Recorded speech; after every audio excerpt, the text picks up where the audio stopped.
Welcome everybody to the Get Bit Podcast, the podcast for blurs, for nerds. If you have a fandom, you are most certainly welcome here. We are your host of the show, of course, myself, Black Spartan, Short Guy Joe. I think we can both honestly say this has been a hell of a week. And of course, our third compadre to Fire TV will be joining us shortly.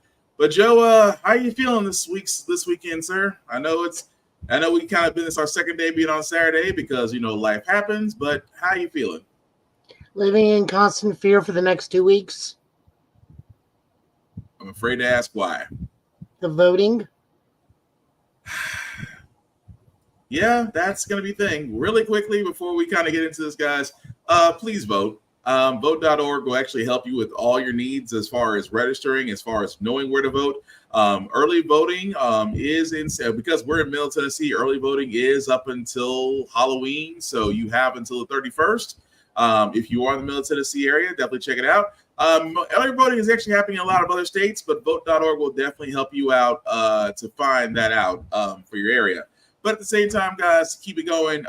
As you can see, we are a little bit older. We do try to watch our language on the show, but words do fly. We do show trailers and movie trailers and video game trailers, which can sometimes be too much for younger viewers.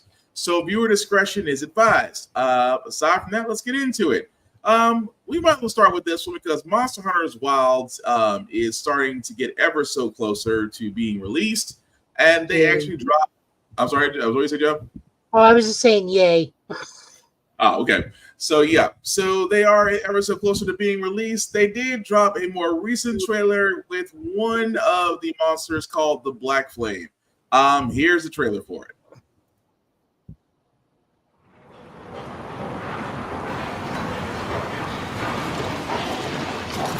Oh, is this it? Welcome, travelers. I present you Azuz, the Everforge.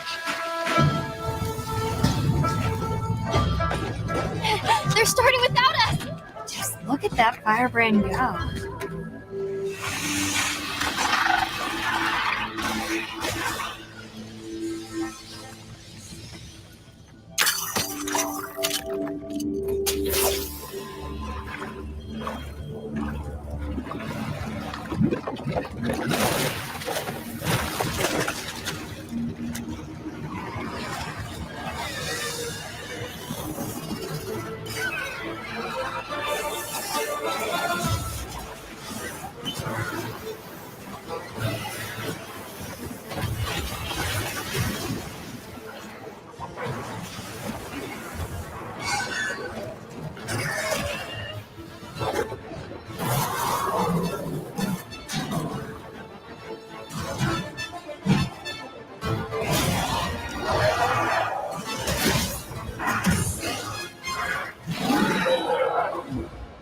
Light it up! We beckon the fire spring with our own hands!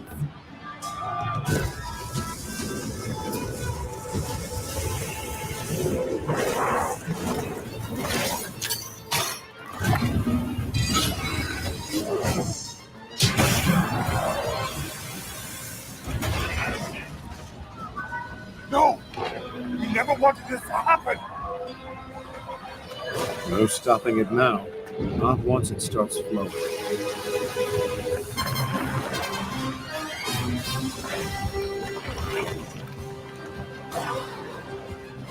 Why?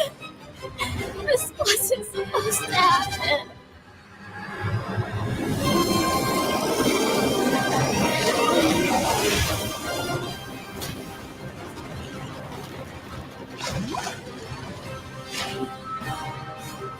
Black Flame.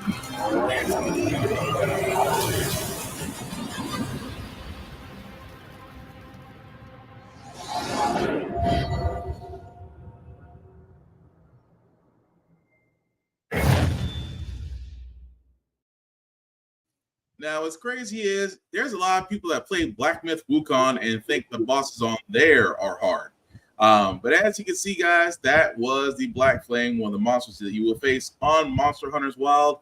As you can see, it is February 28, 2025 for all platforms. And of course, you can pre-order now if you would like to do so choose.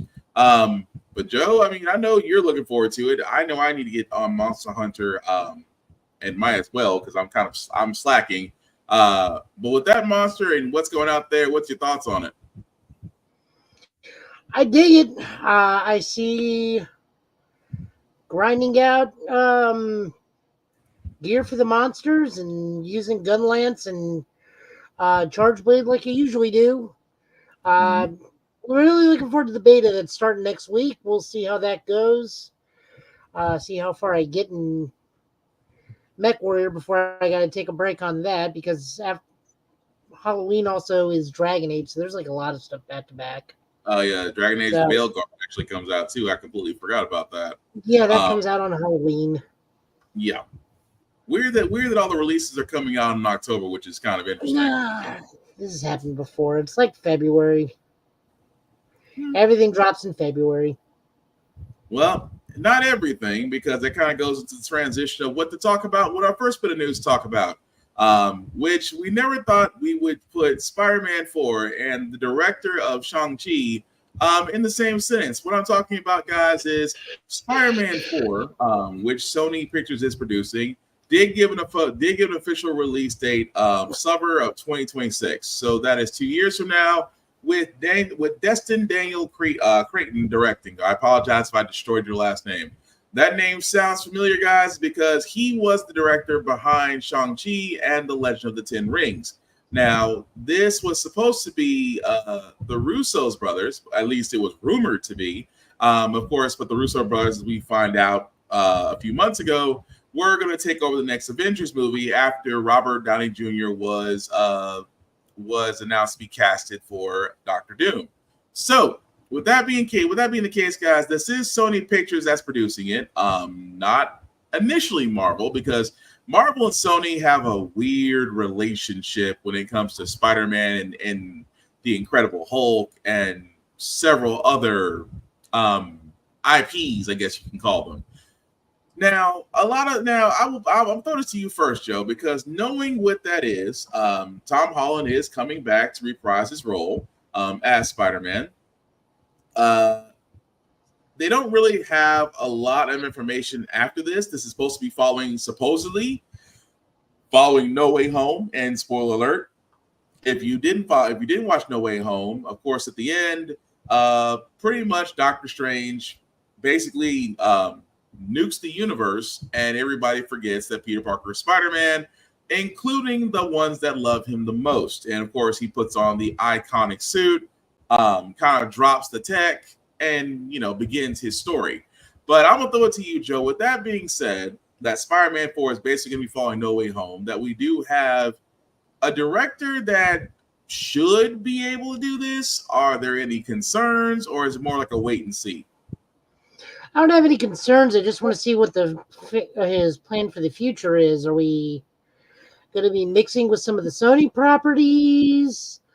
Are we going? We're definitely going into college years, so that's what we could potentially get a new cast. Mm-hmm. Are we sticking with the classic suit? Are we getting the black suit? Like, there's a lot of questions. We have, at least we know, confirmation wise, at some point we have the classic suit starting off. Mm-hmm. We're in the college years. I just don't know who the rest of the cast is. So if they cast new people, that means yes, Peter Parker is moving on with his life. Right. If real life girlfriend or fiance, I forget where they're at in their relationship at this point, is Zendaya returns, that means that they're going to be continuing the Peter MJ romance, and Peter's just having to get her back. Yeah. Or we get Gwen Stacy, because Gwen was college. True. And so was actual redheaded MJ. They were both college girls. Mm-hmm. Peter was dating trying to get with Betty Brant and other high school stuff. So it'll be interesting to see if we get a Gwen Stacy cast. It'll be interesting to see if we get a different an actual Mary Jane Watson cast as opposed to Michelle Jones. Mm-hmm. So, so much is in the air, and all we got is the director and the fact that Tom Holland will be back. So, I'm for it. Yeah. I agree. I think more need. I think more. I'm with you on this one. That more information is going to definitely be needed. At the same time, Daniel Craig actually does a great job. I thought Shang-Chi and Legend of Ten Rings was great. I thought the fight choreography was good. The story, could We have didn't been. need a giant dragon fight. It should have just come down to him and his dad in a giant kung fu battle. Yeah, and I get it, but also he is getting the wreckage of time, so I'm kind of hoping. I want. I guess the best way I can say is I want Shang-Chi to do well. I do. I want to do well enough to where he's a consistent character in the MCU, and not not in the She-Hulk territory. Not because She-Hulk was terrible. It's that I think people misunderstood She-Hulk or didn't really understand that the writing behind She-Hulk is exactly like the comic. But again, I digress. Tom Holland coming back as Spider-Man in this one. And again, that I agree with you on that one too, Joe. Not sure what Sony and Disney are wanting to do. It's always been this wall. Sometimes it's like I would love to see Andrew Garfield, get his third movie. I would love to see Tobey Maguire come back and reprise his role. I just think that don't get me wrong. All three actors who played Spider-Man all deserve trilogies, in my opinion. I don't think there's nothing wrong with all three of them. But Sony always has this. If Disney can do it, we can do it.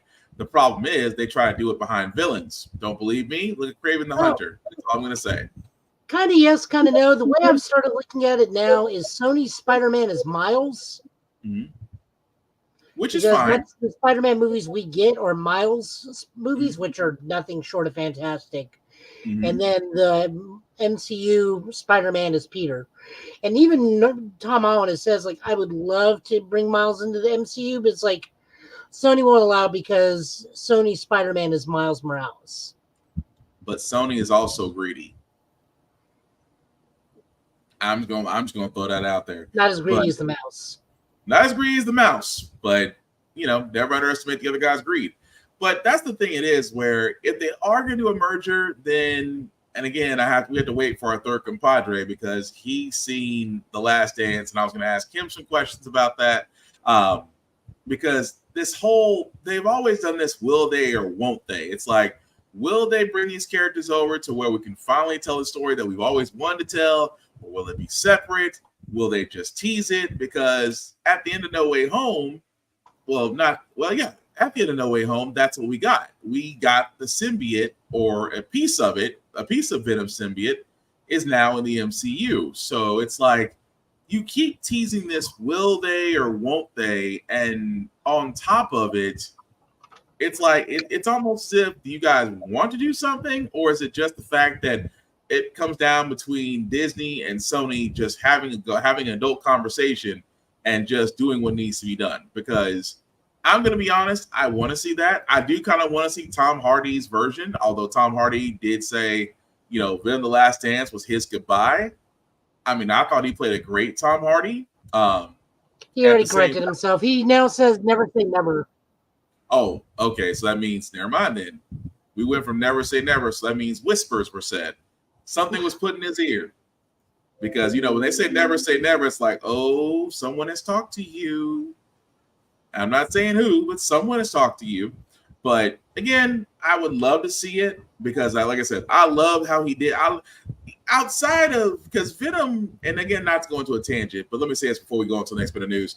Venom was probably Sony's best success by average MCU standards. And I'm not saying that Venom, the first Venom, Carnage was okay. I love Woody Harrelson as Cassidy. I thought that was great. And I'm pretty sure when I go see The Last Dance, I'm pretty sure it's going to be good too. But I keep saying this the one time. The MCU is so grand that two corporations should figure out how to put the same IPs together and give us a story that we've always been asking for. It shouldn't be that effing hard. That's all I'm saying. But I know this is going to be interesting, Joe, that I'm going to bring up to you because this was actually because we did cover New York Comic Con. Again, a lot of news that came out because we covered the Creature Commandos which again comes out, will be on Max December the 5th. So I'm looking forward to that. But the last bit of news that did come out of New York Comic Con that we didn't get to cover last week, that we're actually covering this week, is Mr. Kingpin himself, Vincent D'Onofrio, did announce that Daredevil Born Again will officially start streaming on Disney Plus March 4th of next year. Now, if you think about it in the long term, as we are now about to approach Halloween and go into the holidays, that ain't too far off. Again, this is probably going to be Disney's biggest bet. Reason being, they are bringing back the beloved Charlie Cox, Vincent D'Onofrio, and others into Born Again. We do know the Punisher will be making an appearance. We do know that Jessica Jones will be making an appearance. It is unknown that the other group of Defenders at the time of the Netflix specials may or may not make it. But this is the biggest Disney show with the longest tenure of episodes. So a lot of expectations, a lot of hype. Joe, outside of that, anything else we can throw at it? Shouldn't She-Hulk also be in this, considering Yes. they were officially a couple at that by the end of her series? It is rumored. That I was not able to confirm or whether or not She-Hulk would be making an appearance in Daredevil Born Again. That I don't know, but it is rumored. Which again, it should happen just because he appeared in She-Hulk. Why not She-Hulk appear in Hell's Kitchen? Well, Tatiana, the actress that played She-Hulk, they've already filmed everything, so she's got to be there because I know her next appearance is going to be in Starfleet Academy. They already announced that. Gotcha. Okay, but again, still love the idea that we are going to get it. Again, I think Born Again is going to be great. Aside from that, I'm just looking forward to see what they're going to do with the story, because after the story does, again, we'll follow him in the MCU, because I think he needs more than the 30-second appearance outside of No Way Home, but that's just me. But before we get to our impressions, because we kind of have a lot, because a lot came out and we all got spread as far as playing things, seeing things. So I'm going to start with this one because this trailer I actually found by accident. But it's got my attention just because of the vibes it gives. For all those that don't know, this is a gameplay trailer. The game itself is called Inaya. If I mispronounce that, I apologize. Inaya, Life After Gods. Inaya, Life After Gods, is our upcoming Metroidvania-style action platforming game set in a wonderfully detailed frame-by-frame 2D animated world. In battle, our heroine Inaya uses double blades, a flail, and her gauntlets. Each weapon has its own moveset and skills, allowing for different playstyles. At the same time, these weapons are also used when platforming. You can switch between weapons at any time when you have them unlocked. This gives Inaya several options and alternative routes for overcoming the challenges in the game. The heroine can be customized using amulets and a skill tree. Essentially, you can create your own character build. Our story tells of Inaya's search for her lost tribe. She is accompanied by Sputnik, a small upgradable drone that helps our warrior. The decisions within the story influence its course and can lead to different endings. Now, that was Inaya, Life After Gods. As you can see, it is coming to PCs and consoles. Currently on wish list. And like I said, I found this by accident. I was actually looking for other game trailers, and this one, I guess because YouTube, the algorithm decided that, hey, this might be good for you. And I was like, I'll give it a shot. Take a look at it. It does play like Metroid Castlevania, or it looks like it does play like Metroid Castlevania. But I'm going to be honest, I did add this to a wish list because I just want to see how it's going to be since it is going to PC and consoles. But Joe, I know it's your first time viewing that. What'd you think? Well, she's punching legally distinct, not Ridley. Mm-hmm. And actually, isn't this the box art for Super Metroid's box? That I don't know. My memory's kind of fuzzy on that, so I do not know. I mean, it looks fine.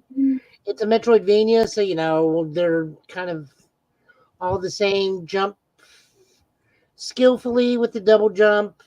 Mm-hmm. Shoot stuff, go back and forth. This is not my thing unless it's actually a Metroid. So, more power to people, but no, seriously, that looks like, let me look that up. That is like really bothering me. You gotta really try to see if they kind of hopefully they pull a copyright, which I wouldn't be surprised. But no, seriously, it does look great. It's one of those games, like I said. So what? Kinda, it's like the image is flipped. Okay. But my thing is, it looks like the type of game that just really just speaks to you. I mean, it really does. At the same time, I know for me, because I am a Metroid fan, I was like, as I'm waiting for the next introduction of Metroid, that does look great. But again, once it comes out next year, we will definitely give it a follow-up. That being said, Yakuza. So I know, Joe, you watched the first episode. Sir, what did you think of it? Acting is good. I mean, the main actor is, let me pull him up.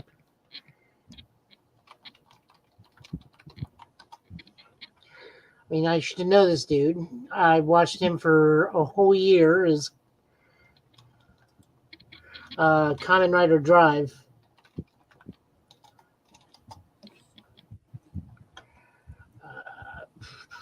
No, you're not that one. The actual Japanese actor. All I gotta say is he in this? Ryoma Takeuchi. There we go. Ryoma Takeuchi. Who? I was gonna say, is he in this video we're about to play? Yes, he's the one doing it. He's okay as young Kiryu. I don't think I would have him any other way other than younger Kiryu because 10 years pass in Yakuza from the time he's in prison to the time he gets out. So he's only really good at playing Yakuza 0 Kiryu. And there's some elements of Yakuza 0, some elements of Yakuza 1, but like this is also its own thing, which I applaud the actor, or not the actor, the director for trying. But I mean, it's still entertaining. It's just not Yakuza 1. But I mean, Majima is at least the same. And, if you can get Majima right, you're at least 50% of the way there. Does it entice you to watch another episode? Yes. Okay. So, as I'm about to pull up this video, because you said they did get something accurate in this. Yes. The Bakami Tai scene where Kiryu goes to do karaoke, as we all do in the middle of organized Japanese crime life. Time at the karaoke bar. This is going to be fun.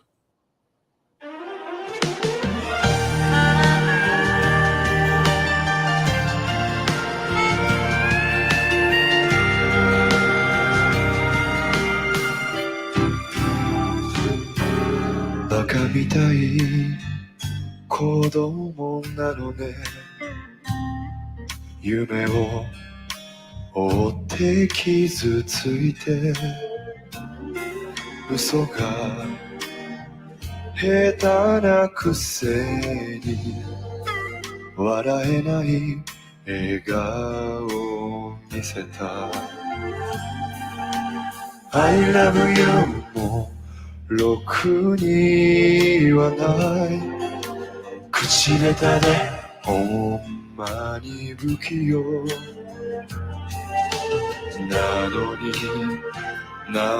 にどうしてさよならは言えたのダメだねダメよダメなのよあんたが好きで好きすぎてどれだけ強いお酒でも歪まない思い出がバカみたい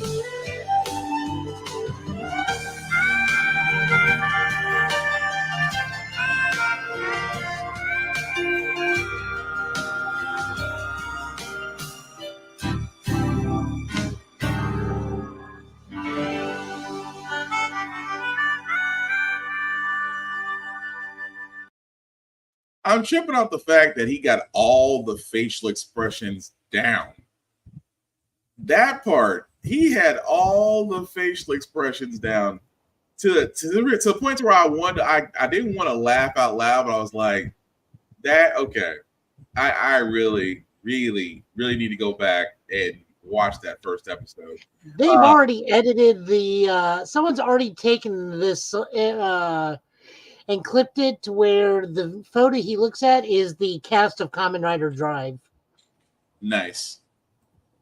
Oh, still, that is interesting as all get out. But as our third individual, Tafara TV, sir, how are you? I'm good. What I miss? Well, not a lot because we did actually talk about a few things. Start off with we did actually show a Monster Hunter Wilds trailer for the Black Flame, which actually looked interesting. But actually, we did also cover Spider-Man 4 news that the director, Mr. Daniel Creighton, will actually be covering, be directing. Tom Holland will be returning, and we just had some thoughts because since Spider-Man 4 is going to be following Sony's No Way Home, I'm gonna ask you the same question I asked Joe. Do you have concerns about this, or would you just rather wait till more information comes along? I'll wait for more info because he already said the script needs tweaking, which means he at least is identifying the problem at first. But now let's see what we're doing because movies in general, when you get to a 4, it becomes, do we need this? Pretty much. Also, at the same time, we actually were covering some guy. We actually did cover Yakuza. Joe did watch the first episode, and he was just giving his thoughts on that. And they actually had a karaoke scene, which we just played. And although my Yakuza games really didn't start past, didn't really pass past Like a Dragon, it was funny as hell as far as the karaoke scene they just did. But since I got you, because you were the first man, because Tafari, you are the man, the myth, the legend that everybody seems to know. And this man stays up with saying, keeping up with anniversaries and things of that nature, because I'm not gonna lie, I completely forgot this. As he reached out to Mr. Silverthroat himself, Keith David, for saying happy 30th to you in the cast of Gargoyles, because I'm gonna be honest, I did not think it has been 30 years since the beginning of an anime that really was, fire from beginning to end. But yeah, 30 years. Dang.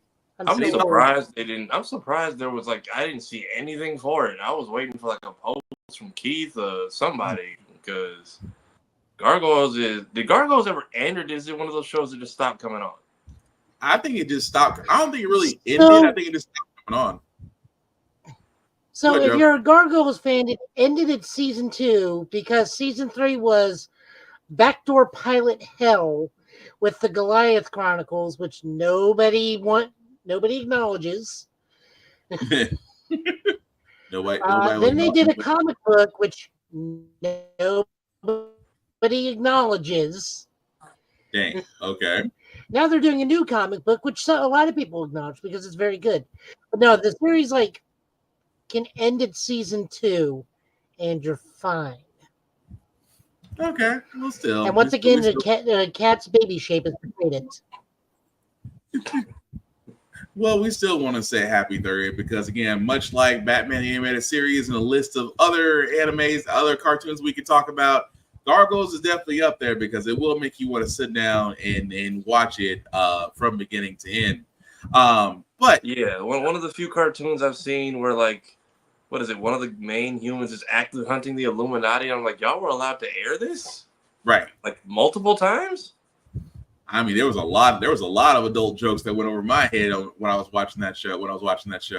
But still, if you talk about the Illuminati now, not to mention there is one other significant thing about Gargoyles. What's that? Half the cast of Star Trek: The Next Generation are main characters in this series. Are they really? Yes. David Boreanaz is, or not David Boreanaz.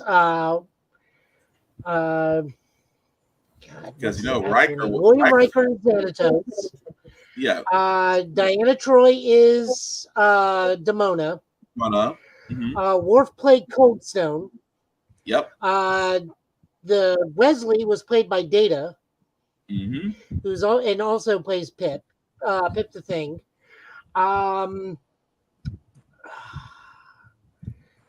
Someone else from Star Trek. The Queen of the Fairies was Captain Janeway. I'm fairly certain Geordi played somebody for a hot second because almost everybody was in here. LeVar Burton was LeVar Burton on? He probably was on Gargoyles. I feel like he was in there. He had to be in there somewhere. I don't know how far back they went in the past. I always did kind of want either like a sequel or prequel series about like their original relationship with the humans turning sour. Because I feel like they had a lot of material to work with that just didn't get fleshed out just off of childhood memory. And then I did like that if you watch the DuckTales reboot, they actually had like a full-on voiced by Keith David Gargoyles moment they saved for the finale. Nice. Well, either way, I live again. Again. Well, we definitely want to sit there and definitely give us flowers to that. Outside of that, Venom, sir, that's what I was going to ask you, because you actually did get to watch Venom 3: The Last Dance. Sir, I just got to ask you, because I know you said in our group, I know you said in our comment group that, you said it was 6, but feel free to go to spoiler territory, sir. They know what they signed up for. What did you really think of Venom: The Last Dance? Look, if I can give the Hideo Kojima review, I saw Venom: The Last Dance. But yeah, that means he likes it because he doesn't talk about it. He doesn't talk about it if he doesn't like the movie. So if he says even anything, the movie was at least enjoyable. Is that how I'm supposed to take it? Okay, no, that is actually how it works with Hideo Kojima. If he doesn't say anything. I've been seeing creators do. I'm just going to give you the Kojima response when the movie's bad. That's so that's more so what I'm doing. Not so much Kojima, but an American Kojima response means that's the nicest thing I can say about it. And the -4 is because it's not a bad Eddie and Venom story, but the marketing, the title. I'm not mad at any creator who has been a part of these Hail Mary of promos that are all over the place. By all means, collect your coins. I'm not mad at y'all at all. But once I see the photos of the premiere stop before the premiere at the red carpet, that tells me a lot. So, and it just, you can kind of tell this had potential. And then there's just so many places where Sony was like, absolutely not, where they could have easily connected this to other movies or made something else. And I will say the payoff at the end was kind of cool. Okay. But then the power scaling, I'll say this, the bad guys, the first time I automatically use the words comically accurate. Like there's one part where one of the little, I don't know what that's supposed to be called, literally just like clears the stratosphere in like 2.5 seconds. And I'm like, you know what? Otherworldly dimensional being, I kind of get it. I don't know. Null was just there. There is, again, and I feel like Sony needs to be either by like some kind of government agency or SAG.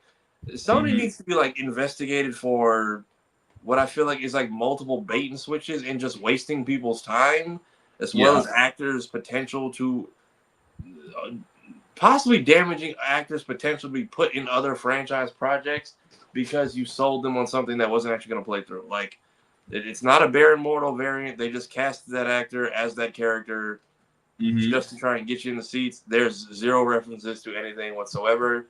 Anything you think you're like, oh, this could be connected to No Way Home, or this could be connected to another movie. There's like, you could see where the script was going in that direction, and then some Sony executive was like, no. Gotcha. Like, even the entire plot of why they're hunted down could have been linked to No Way Home, and instead they choose to link it to a very random moment from the first movie. Gotcha. Which, even if that's the case, like you could have done that for the second film, or explained why him being a red one was bad, which we still don't know why. Pretty much. They at least went balls to the wall with what symbiotes can do in this film. I will also say they very much pushed the PG-13 rating to its limit. Like this, I'm surprised with how much they got away with on this film. Interesting. So Okay. the symbiote stuff was cool. One of the side characters was just annoying because I also don't like the fact that she kind of got powers at the end because she's giving Pamela Isley before she became Poison Ivy. Yeah. Okay. And they also the whole everyone's just a dick to anything is getting old. Like I felt bad for what was the cop from the second one who was supposed to I think become Toxin? Pat Mulligan. Yeah. Yeah, like Mulligan. I felt Patrick bad. Mulligan. Yeah, so like in the trailers, I'm like, damn, Mulligan's locked up. Then I rewatched Venom 2, I'm like, no, fuck Mulligan. Like, why was this guy such an ass for the entire film? Also, when did he even get infected with a symbiote? When Scream, it was supposedly when Scream had pretty much blew his ears out. And that's what I'm trying. Like, okay, she blew his. So was he hiding in there the whole time, or Pretty much. that I was so confused by. Never explained that. They really did. That entire cathedral never got explained. They didn't explain the why the red ones are bad, or why Carnage has to kill Venom, what that drive was about, or why they just they. So I don't know if he was supposed to be Toxin or what happened, but they pair him with someone else. Like, yeah, his symbiote left him. It's like so that just so off. All we got was the blue eyes, and then just off-screened him for whatever reason. It's just yeah. So and I've read some of the spoilers. So the Toxin symbiote off-screens him, and he ends up with Lasher symbiote for no reason. Okay. Yeah. So that it wasn't bad. It's just now people are genuinely confused because that little line of dialogue goes by so fast. If you blink, or not pay attention to eat popcorn, you'll miss it. So everybody thought that was their version of Toxin, only to find out it wasn't. And like the symbiotes were cool, but it's just like if this is what y'all wanted to do, we could have started at movie 1 with this, like, or we could have done some of this in movie 2. And then the fight was cool. I will say the bad guys again, comically accurate. Like if you tell me there's a such thing as a symbiote destroyer, they very much did a good job of portraying, like, hey, this is what their purpose is and why they make it look so easy. So, okay. So I know you said you gave it a 6, but are you still sticking with the 6, or is it a lower score? What are you sticking with? Solid 6. It's a good Eddie and Venom story, but just the way this property has been treated and the roadblocks they set up to keep them on this path to nowhere was just it's very clear where they were just like, retcon this, don't do that, don't touch this, don't connect that. Like it's just, they're very clear and deliberate moments where it's like somebody from up top walked in and just like it's like whoever at Disney came in and took the dismemberment out of Jedi Survivor and that whole franchise, because apparently it was in there, and then somebody from Disney came in the last one and was like, yeah, that's got to go. It's very much giving that. It's not the movie's fault. I don't blame anyone like involved. I fully blame Sony. Understood, because well, we know what Sony does. But another thing we have no idea where this is. Like both the end credit scenes give you basically nothing. I feel like they semi tried to retcon the No Way Home post credit scene. It just I don't know what the point of some of the stuff they threw in there was, just to be like absolutely not. But and then we don't know where we're going after this. There's absolutely no kind of hint, heads up, or lead in. That's just it. It's just that I don't know what they were trying to do with it, other than like all the stuff they do give you. That's kind of like, oh, finally, feels like, are we just doing this so they can't use it with the MCU later? Like, pretty much. I didn't realize that's what the cracks in the sky was about in No Way Home. Like, these are all the people you'll never get to see on camera. just because of what was going on. Well, that definitely does make sense. But another thing, Safari, you did point out, which again is a simple reminder that everybody needs help. What I mean by that is that, well, LeBron James, and I'll try to, I actually should have done a better job of trying to make this a wee bit better. But I think if you right click, you get option to zoom, don't you? Yeah, but my dumb tail went the other route. Oh, that ain't it. Okay, hang on 1 second because my whole screen just sat You do that. I can talk about Star Trek because Lower Decks started this week. Go for it. Go for it. Fantastic. All the previews you've been seeing are literally the first 5 minutes of the episode. We get a 2-episode premiere. We get going into parallel universe first episode. Fantastic, hilarious stuff. I love that they continuously point out no one gives a crap if we're the Universe 2 or Universe 1. We just need to figure this crap out because every single person except for Talin is easily annoyed with their doppelganger universe. The only difference between Talin and Talin 2 is one says fascinating and one says remarkable, which I love. God bless Vulcans.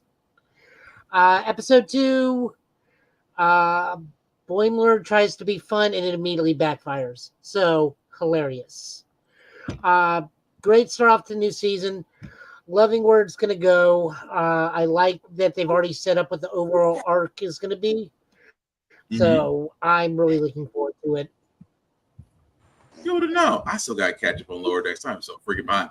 Okay, sorry about that. Fixed it. So, because it messed up. I know I messed up my whole intro. So I always we always say here on Get Bit that you always want to help people out.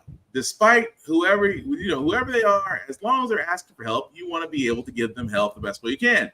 Enter LeBron James. I'm just gonna read this because I know zooming in right now. Google don't like to work together. LeBron James had put out saying, "Hey, best place to order comic books from. Used to collect them when I was younger. Batman being my favorite. I can order and read from iPad, or best do straight off the comic." Here you have LeBron James, arguably one of the best players in the history of the NBA, a man who could literally have anything that he wants, and he wants to go back to his childhood. Don't we all? Sat there and asked for help to the interwebs and said, "Hey, what's the best way I can read comics?" And it's almost interesting that the universe turns around and a certain head of DC Studios says, DM me and I'll hook you up. And I don't know about you, but to have James Gunn say, "Hey, DM me and I'll take care of you," as far as where you can get comics, is like the greatest sign. And I know, but it's LeBron James. He has people for this kind of stuff. Well, here's the thing that you got to understand. I'm going to throw this to you guys as well. Despite if you have money or means or things of that nature, we all need a little help, especially in comic books. You may have collected it one time, but let's be honest, life be life, and you may have, the comic book store you may go to may not be there anymore. The comics that you used to have may have mysteriously disappeared.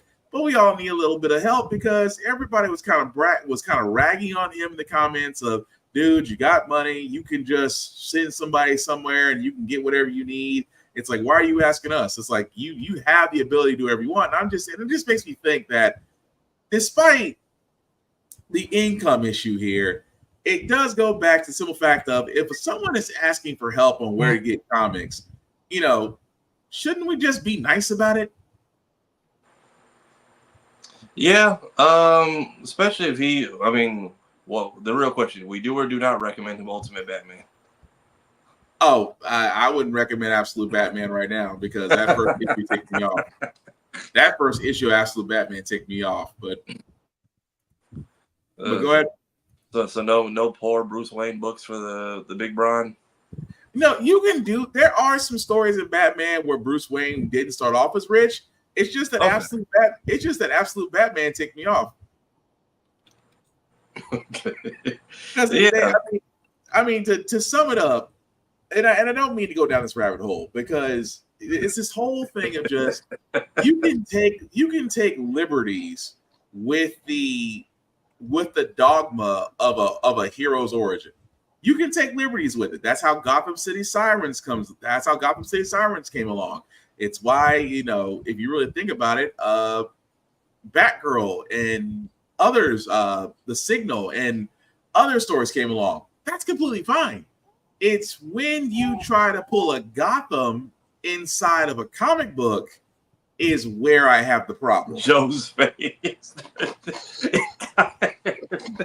Because Joe knows what I'm getting at. It's like my whole thing, and that's my whole thing. And again, and I say this with all sincerity. I know I am not the 100% authority on Batman. I never proclaimed to be. It is just one of my favorite. It's one of my favorite characters in the DC universe. I am a fan of great storytelling. It doesn't always have to be the same, but when it gets so extreme, it's almost like, why am I even reading this? Because it's like it doesn't entice me. It doesn't entice. You know what it is? It's kind of like what's happening right now with some of the X-Men stories. Like, I understand X-Men has to go into a new direction post Krakoa, but I'm also understanding that I'm not the target reader they're trying to reach. So what may not be great for me may be great for somebody else, but I cannot, above all else, support Absolute Batman. I just can't. But what are you gonna say, Joe? Because you got that look on your face. No, we're good. Let's keep going. What comic recommendation do you have for LeBron? What comic recommendations do I have for LeBron? That's where we started. Yes. That's where we started before I went off the deep end. Because he said his Batman was his favorite. I would say the entirety of the Scott Snyder run and the Grant Morrison Batman and Robin run, where Dick Grayson is Batman and has Damian Wayne as his Robin. Okay. The Scott Snyder run, the entire thing is fantastic. And if we want to get extreme, the entirety of Nightfall. Nightfall was good, but also we need to remember LeBron James has another title. He is one of the only dads in the continental U.S. that has yet to be ejected from his son's basketball game. Well, true, but he also sat there and told his son he was already raising his son, and Dwayne Wade didn't help when he sat there and said, "I don't care if you aren't my son, I will trade you." I was like, that's just petty. That's just petty. I didn't realize that a player had the ability to trade other players. Yeah, they used to say that about Kobe all the time. Yeah, they really did.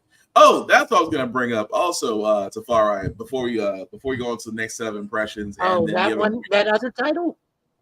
Yeah, we got to talk about that, but we're going to get to that. But we also did talk about Daredevil Born Again release date, which is going to be March 4th of 2025. So it's not too far down the road. We did say this is pretty much Disney's big crack at bat. This is the show that's getting all the star power, the most episodes that a Disney series has had so far. At the same time, the characters are all coming back. Do we have any concerns, or it's just like, hurry up, march, and get here? I'm curious to what we're doing. How is the Mayor Fisk thing going to play out? Because I'm still confused as to what his mental state is after Echo. They're adapting Devil's Reign. Okay, yeah, that's exactly right. They're adapting Devil's Reign, where Fisk is the mayor and Daredevil is pretty much it's like a one-man army not one-man army because it's Daredevil, Luke Cage, and I'm missing somebody. It's where he becomes mayor of New York and bans vigilantes. Yeah, that's it. I hope then, if that's the case, I'm hoping we get a revival or a return of the Defenders. I still say the easiest fix for all of the Marvel Netflix shows. Everybody got blipped. Everybody was broke. Heroes for Hire is how they survived for 5 years. It is the easiest thing you can go to. True. Half of season 2 Luke Cage never happened. Oh, half can, half of it can't. All I can sit there and say is if only, sir. I feel like Bushmaster could still make a return. I feel like that's what I'm saying. He's still good. I mean, I liked the old boy that did play Bushmaster. And I like the fact of how they incorporated Nightshade. I do like the fact of those elements. I just didn't like the way it ended. The ending is what got me annoyed. I was confused as to I'm the sheriff in town and getting kicked out the barbershop. Everything happened so fast.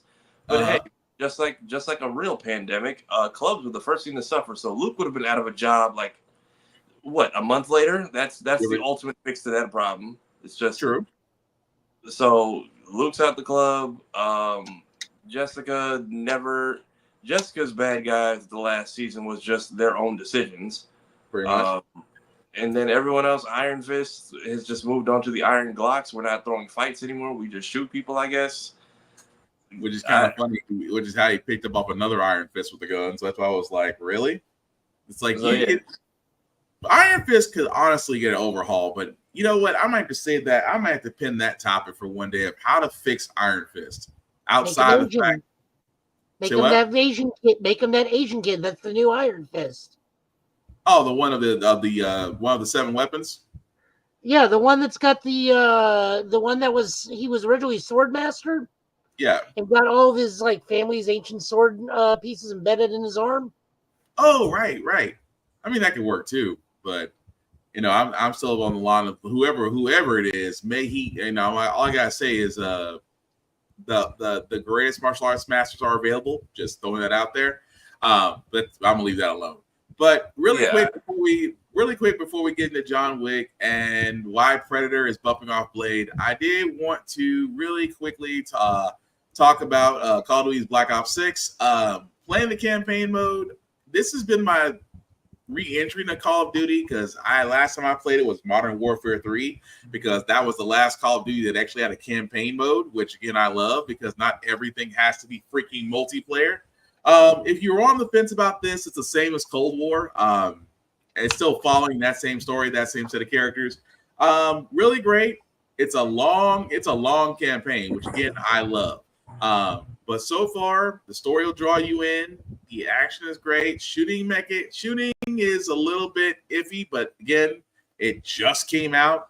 I'm assuming patches will come along later, but still doesn't stop me from wanting to pick back up and play on that. So if you're on the fence about Black Ops 6, or if you're like me, you're just waiting to play campaign. I'm not really a fan of zombies I do play multiplayer, but Zombie Town, I'm okay on that. But again, it's a solid pass for me on Black Ops 6 if you were on the fence about it. At the same time, guys, if you were waiting for some price drops to happen for Assassin's Creed Shadows, especially if you want the collector's edition that has the steel book, that has the sword hilt, that has the art book, that has the statue of the 2 heroes, well, you are in luck. Just because Assassin's Creed Shadows had to change their release date, they are now knocking $50 off the price of the collector's edition.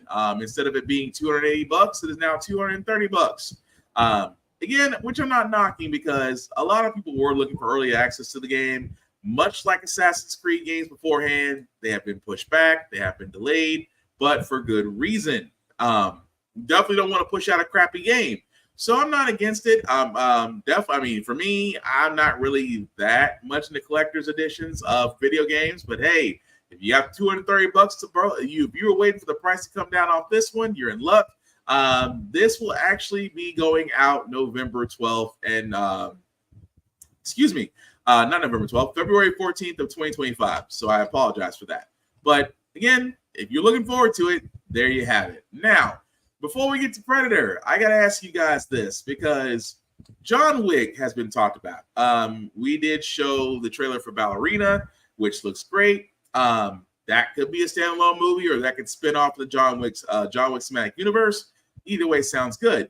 What we do know is that the guy behind the helm, Chad Stahelski, did say there is a development of a feature anime John Wick that's coming out that because of the story, that this anime may cover the impossible task. Now, for all those that are John Wick fans, this impossible task was talked about in every movie. Now, for all those that haven't seen John Wick did this impossible task to basically be free of the high table. Of course, was pulled back in the first movie, second, third, and fourth. Now with this prequel coming out, I'm going to be honest. At first, I was like, we do need to see the Impossible Task, but because of the level of John Wick and the fact that every movie has to outdo the previous one, is anime the next step in order to tell this story properly? Because I think it is. But what do you guys think? I think so. I think it'd be because you can get that same kind of action with. I think animation gives them more to work with having to do less setup and practical effects and explosions. You just make sure you get a good team, give them a solid work window, and just make sure that everybody you're bringing in is qualified or has at least the proper coaching to do good voice work. Yeah. Joe? I mean, it'll certainly save on the stunt budget, the stunt fight choreography, the stunts themselves. My only sad thing is now we don't get behind the scenes of Keanu Reeves once again doing a gun course and scaring everybody that he actually can do this crap. True. Well, he's a terrifyingly calm man. Yeah, I mean, well, when you've been trained the way he was, you be calm too. I mean, you be calm too if you think about it. But no, I'm also in agreement. I think because it's the impossible task. Because it's the impossible task, you have so much expectation because now it's almost like the identity of the Joker. I never want to know it. It should remain a mystery. You can throw Joe Chill on there all you want to, but there was something about not knowing the identity that led to great storytelling. Now, do I think that we do need the impossible task? Absolutely. The fact that you're using the world of anime to tell this story, I think will help out a lot more. Just because of the fact of the matter, John Wick has always been over the top. He's always been, entertaining. And of course, he's always been a man of focus. So, and sheer will and determination. But I can't wait to actually get more on that because I really want to see the animation team that's behind that because that's honestly going to make all the difference. But moving right along, guys, I want to cover this as well because Joe brought this up, and me and Joe had this conversation in the group chat. But before I get to this, let me actually pull it up first because what actually wound up happening, because this is actually no longer a secret, it's actually confirmed, that Blade, let's be honest, has been moved to the indefinitely maybe it's not happening file of Disney. What Disney has done and said, wait, we want to go ahead and push a new Predator movie in Blade's place. Now, the synopsis behind this Predator movie, I know it's not showing here. I actually had to go get I had to actually go pull up the different clip that had that. Is that this next Predator movie is actually going to be going across 3 different times with 3 different Predators that are basically taking on their opponents in different timelines. Now, that also means that you might have a Predator facing samurais. You may have a Predator facing pirates. But again, this is all rumored as whom they may face. Now, what I actually said to Joe in this, because I have a hard time with Predator movies, just because I keep on saying for the entire time that they've always seemed to tell the same story, but how many times can you tell the same story and keep it relevant? And I did use Alien Romulans, for example. Joe did point out that the same thing with Alien movies. It's the same situation. You're basically going into an area where you shouldn't be, and at the same time, you're either running into xenomorphs or face huggers or alien queens or bull aliens or all the above. And which I understand. The thing about Romulus was they took a different approach to how they're telling the alien story. They focused more on the horror. They did focus more on the sound. Because it's Predator, this is what I've been saying the entire time, it's going to be difficult to keep people engaged in a Predator movie. And that's just my opinion. But Joe, Tafari, I know Joe's going to go ahead. Joe, I just want you to go ahead. Because I know you had a different opinion on that. But I just want to know what you guys think. If this Predator movie does move forward, is based on the rumored synopsis, is it going to be something that you want to watch? Joe? Well, I mean, I have the backing of Demetrius, so I already win this argument.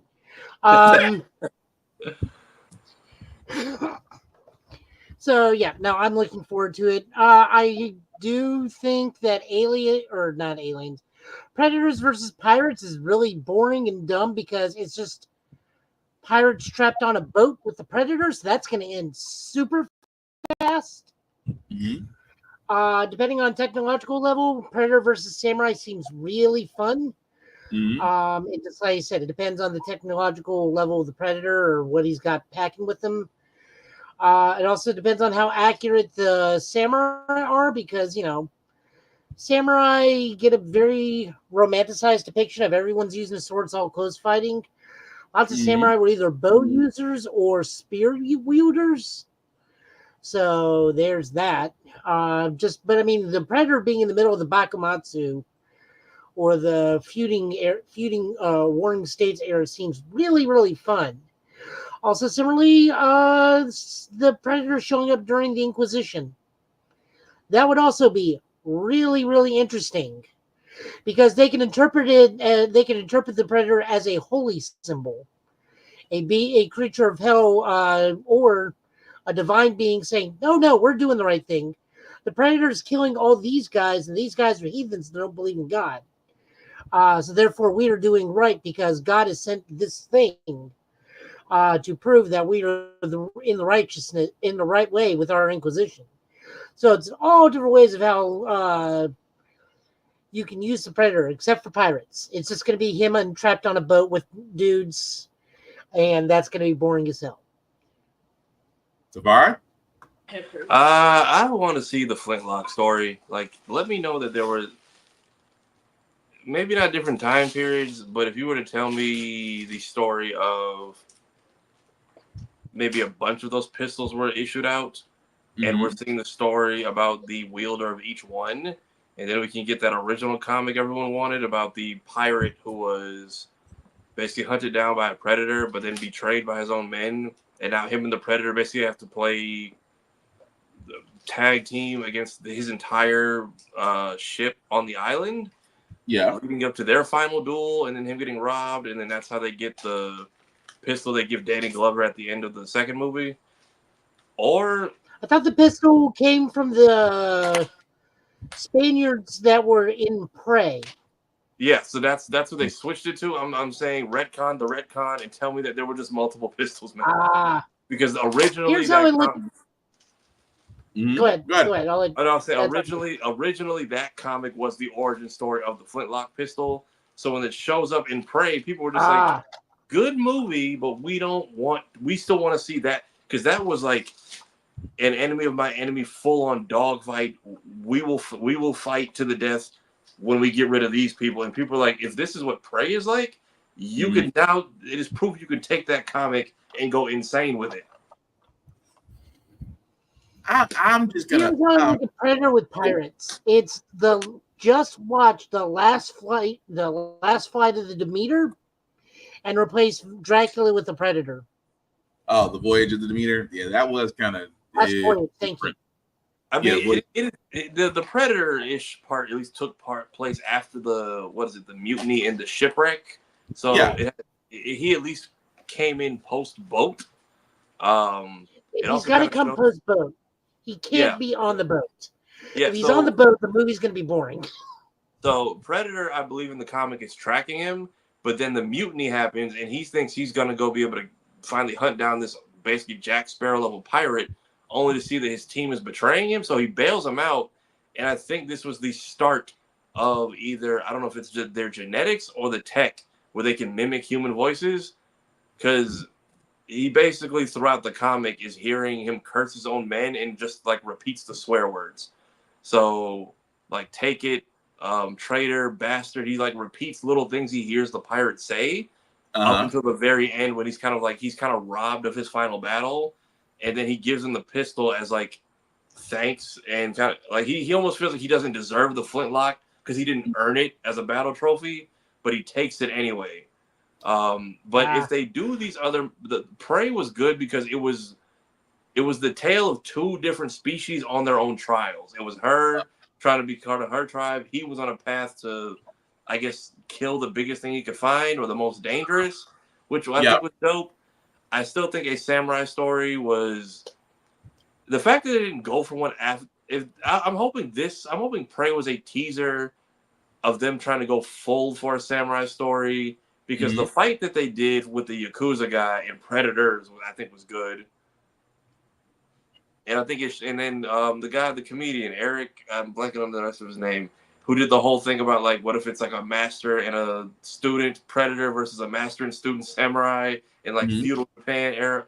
That could easily be done. I feel like, I don't know. I feel like you'd have to go for a long runtime if you're going to do 3 stories across 3 different time periods, where you could just do 3 time period films. But I'll tell you this: as much as I keep saying it's the same movie, I want to say it like this: if the fight choreography was improved, like I'm tired of seeing it. I'm tired of seeing one-sided. Like when you see Predator, it's one-sided. He camouflages. He does have weaponry. He can choose whether or not he wants to use a shoulder cannon. He can choose whether or not he wants to use his let's just call it. Thank you. He can choose that. But that would be different for me in a Predator movie. Like, if you're going to do it that way, let's make the choreography different. You can bump up the choreography, especially, like I said, I'm not against a samurai, because a samurai versus a Predator, you are going to have some improved fight choreography. I'll watch that, because that's a different story. It doesn't seem like the Predator's there, nobody's got a chance. It's not like Alien Predator Requiem, where, you know, old girl gets branded with the teardrop tattoo because she helped take down the alien queen.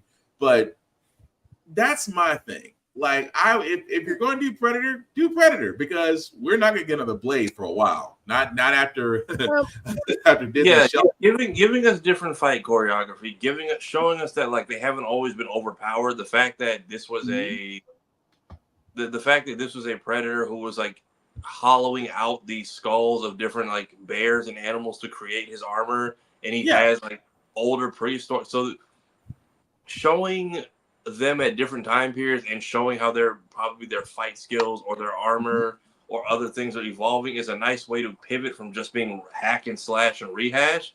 Right. Even like even the Predator Black Panther comic, it's like, vibranium is a problem and we need to either go get more or find a way to stop it. And I think that's a unique take.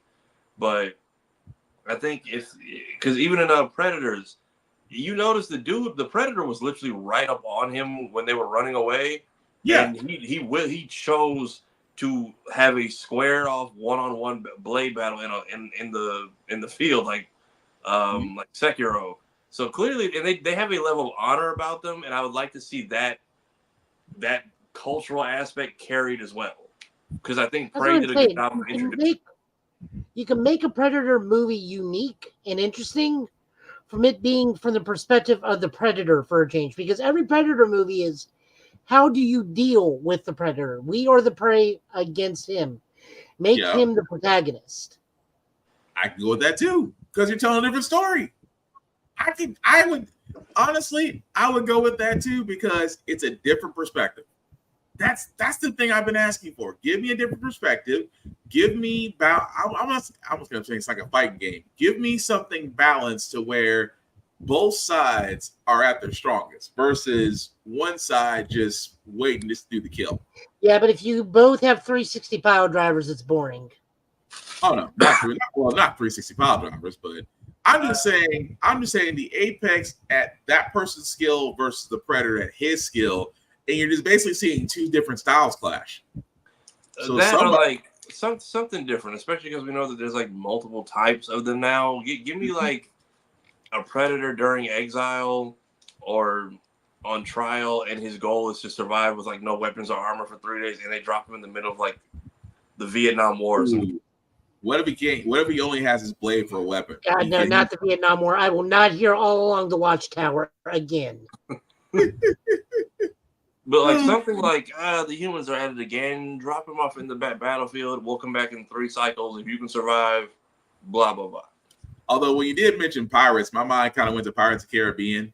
Like, what if Jack Sparrow ran into Predator?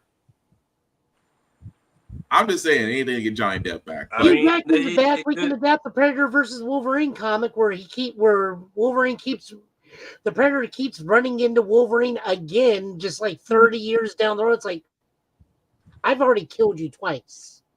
What is going on? I can see that too. But in all seriousness though, I would love to, I mean, we are gonna get a Predator movie at this point if we get another Blade movie. We've talked to death about Blade and the fact that Wesley Snipes is sitting right there. No, that's actually part of the issue. Is a lot of people don't. I mean, a lot of people still want Mahershala Ali, but ever since Deadpool, fans want Wesley Snipes to come back and do a proper finale movie. And we'd be okay with that. I mean, you can still have a finale. If anything we've learned, you can Just have like that Blood Hunt. Yeah, that's what I'm saying. You could have that and be done, but it's like, but here's the thing: that the much as I keep on saying, Blood Hunt, he's the bad guy. Yeah, I mean, but that can work. The thing is, that could work. You can have Blade come in. And you can have Blood Hunt. You can have Blood Hunt as a one-off. It doesn't have to tie into the current MCU run. You can have it as a what if. You can almost have it as a what if situation. It's really, and that's fine. But you can still have your Blade, Mahershala Ali. You can still have him as the new Blade. The problem is, as we've seen, can't seem to keep writers, can't seem to keep directors, and it just keeps getting railroaded. So it's just like, why not at this moment? Because now let's be honest, Mahershala is not going to sit there and let other lucrative opportunities go by, waiting for Disney to get its crap together. And Delroy Lindo has already exited the project, so it's like, what do you got left? I keep saying Sinners has the opportunity to do the most hilarious thing. Mm-hmm. Oh, they do. I would completely agree with that. They do. Just put Mahershala in the end credits and be like, sorry, I was tied up somewhere else. The vampires are dead?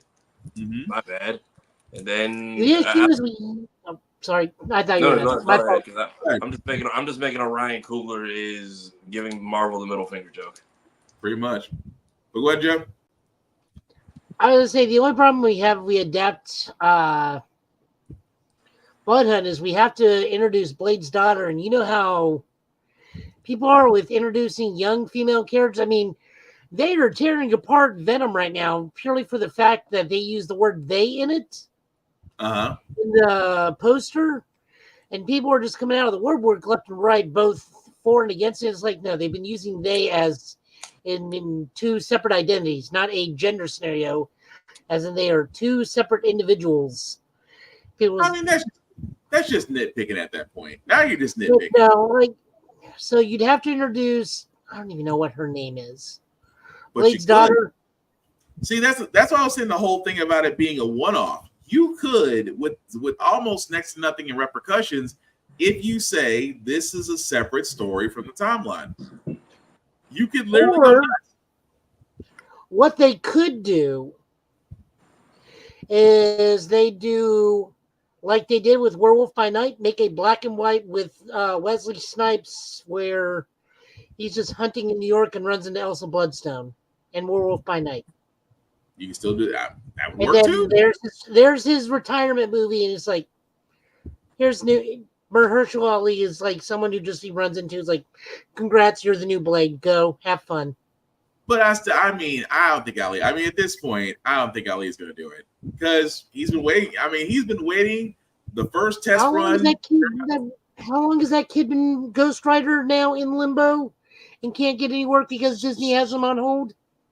I mean, he's still getting paid, but you're right. Disney's got that kid on hold for what, 2028? I'm pretty sure. I know it's not 2030, so I know it's before that. Herschel ain't going anywhere if he's getting paid. If he's getting paid for play contract, he ain't going nowhere. He's got what's a good reference for people? He got WCW money. He got go home and wait money. Damn. And you know I'm not wrong. Damn. But wasn't Wesley supposed to originally play like a mentor role to Blade in like one of the original scripts so that they could have Well, Well, that was the idea. He was actually supposed to. Well, one of the original ones was supposed to introduce all female characters as the leads, and he was in the back. These were all. I mean, there was a He whole was bunch of essentially scripts. Captain Caveman. Yeah, they had a whole lot of scripts that never hit. Yeah, and Chris is right. They announced the movie with no script, which is weird. Absolutely freaking weird. But that's the thing. It's like, how do you take one of, let's be honest, the sole reason we have an MCU, and I will argue that I will die on that hill. The sole reason we have an MCU is because of Blade. So I find it ironic that you would think for the literal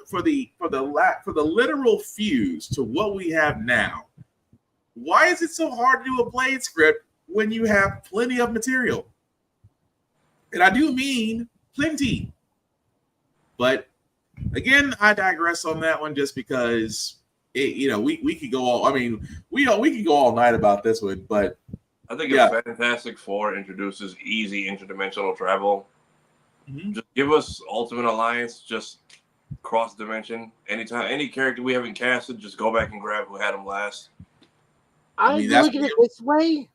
Yeah. Because we see Laura with Deadpool, and Deadpool is technically in the MCU now. He got all of his friends out of there and put them in the MCU world. So Wesley Snipes' Blade is somewhere in the MCU. Is that what happened? I couldn't tell if he. I don't know if that's what happened for sure with everybody, but Laura is with Wolverine in the end credits. So those two are together in Wade's apartment. Yeah. That's why I keep talking. That's why I said when it comes to Deadpool, he is Marvel Jesus. He has earned the title of Marvel Jesus. Or Blade is net. That or Wesley Snipes and Fox Electra are now part of the TVA. That is also true. You never saw Bobby. I'm like, are you just going to keep them down there, or are we fixing their planets now? Well, They're all from the same planet. They're all from the same planet, but the TVA would have to know, considering the fact that old boy from Deadpool Wolverine was behind the whole thing. So they would have to know about the place with no time. I forgot what they called it. The place in time or the place with no place in time. They have to know about it, is what I'm getting at. So it's not like I just saw this entire problem. What's that? You introduce the Inheritors, let them hunt Spider-Man, and Blade hunts the Inheritors. That's another way. But then you have to explain the Inheritors. No, they're interdimensional vampires that have been eluding the TVA. They've been going after Spider-Man across realities as killing their anchor beings, and Blade's like, oh, they're vampires? But are you going to introduce it through the TVA, or are you going to introduce it to a different vehicle? Introduce it through the TVA. Because that thing, I mean, the TVA has kind of been that, for lack of better words, the wormhole. It has been the wormhole to where everything has been explained because you are along multiple timelines. So if we're using DS9 methodology, look how useful that wormhole was for multiple seasons. Yeah, true. I mean, there's only one way to get to the profits. But I was curious if they were able to fix their realities and go back, because even when they asked B-15 to kind of like, can you fix Wolverine's world? She never said she couldn't. She just told him no. Right. I think it's because it is now the anchor being for this version of the world. So, but everybody is from the Fox world. True, with the exception of Wolverine, but he's the new Wolverine part of this anchor world by the end of the movie. But she never did say that she could. That is a fair point. She never did say that whether or not his world could be fixed. But then again, I'm also rooting for Gambit too, because you can't tell me Channing Tatum did not have fun in that role to get something that you've been wanting for so long to finally hit the movies. And I'm like, how come this man was never allowed to be a part of the X-Men movies, nor was he allowed to get a solo run when the guy from Friday Night Lights and John Carter did? Right. I'm just saying. But we do got a couple of reviews before we get to our comic pulls. Really quickly, because I know Tafari, I know you caught up on the Penguin, right? Yeah. We are now episode 5, which means we are 3 episodes away from the quote-unquote finale. But as it was talked about on Blurred's Eye View, in the same way here, they are thinking of giving the Penguin a second season. The writing and the acting is just that good. But episode 5, as I would like to call it, Oz seemed to lose a lot. Lost his girl, lost his stash. Somebody got flamed, literally. Someone got cooked, literally. And at the end of it all, he finds himself back in the, not quote unquote the sewer, but a trolley station to where he sets back up again. So the one thing I'll say about Oz at this moment, he has the plot armor that would make Goku jealous. But I do love the fact that, again, this is still, it still pulls you in as far as this universe. And Colin Farrell, this man, I'm gonna be honest with you, if he's not in Oscar territory by now, I don't know what's gonna take. But and yep, Cap, you're right. Che did have a blast with Gambit. But Safari, what did you think about the 5th episode? Because we're not too far off. We're not too far away from the finale.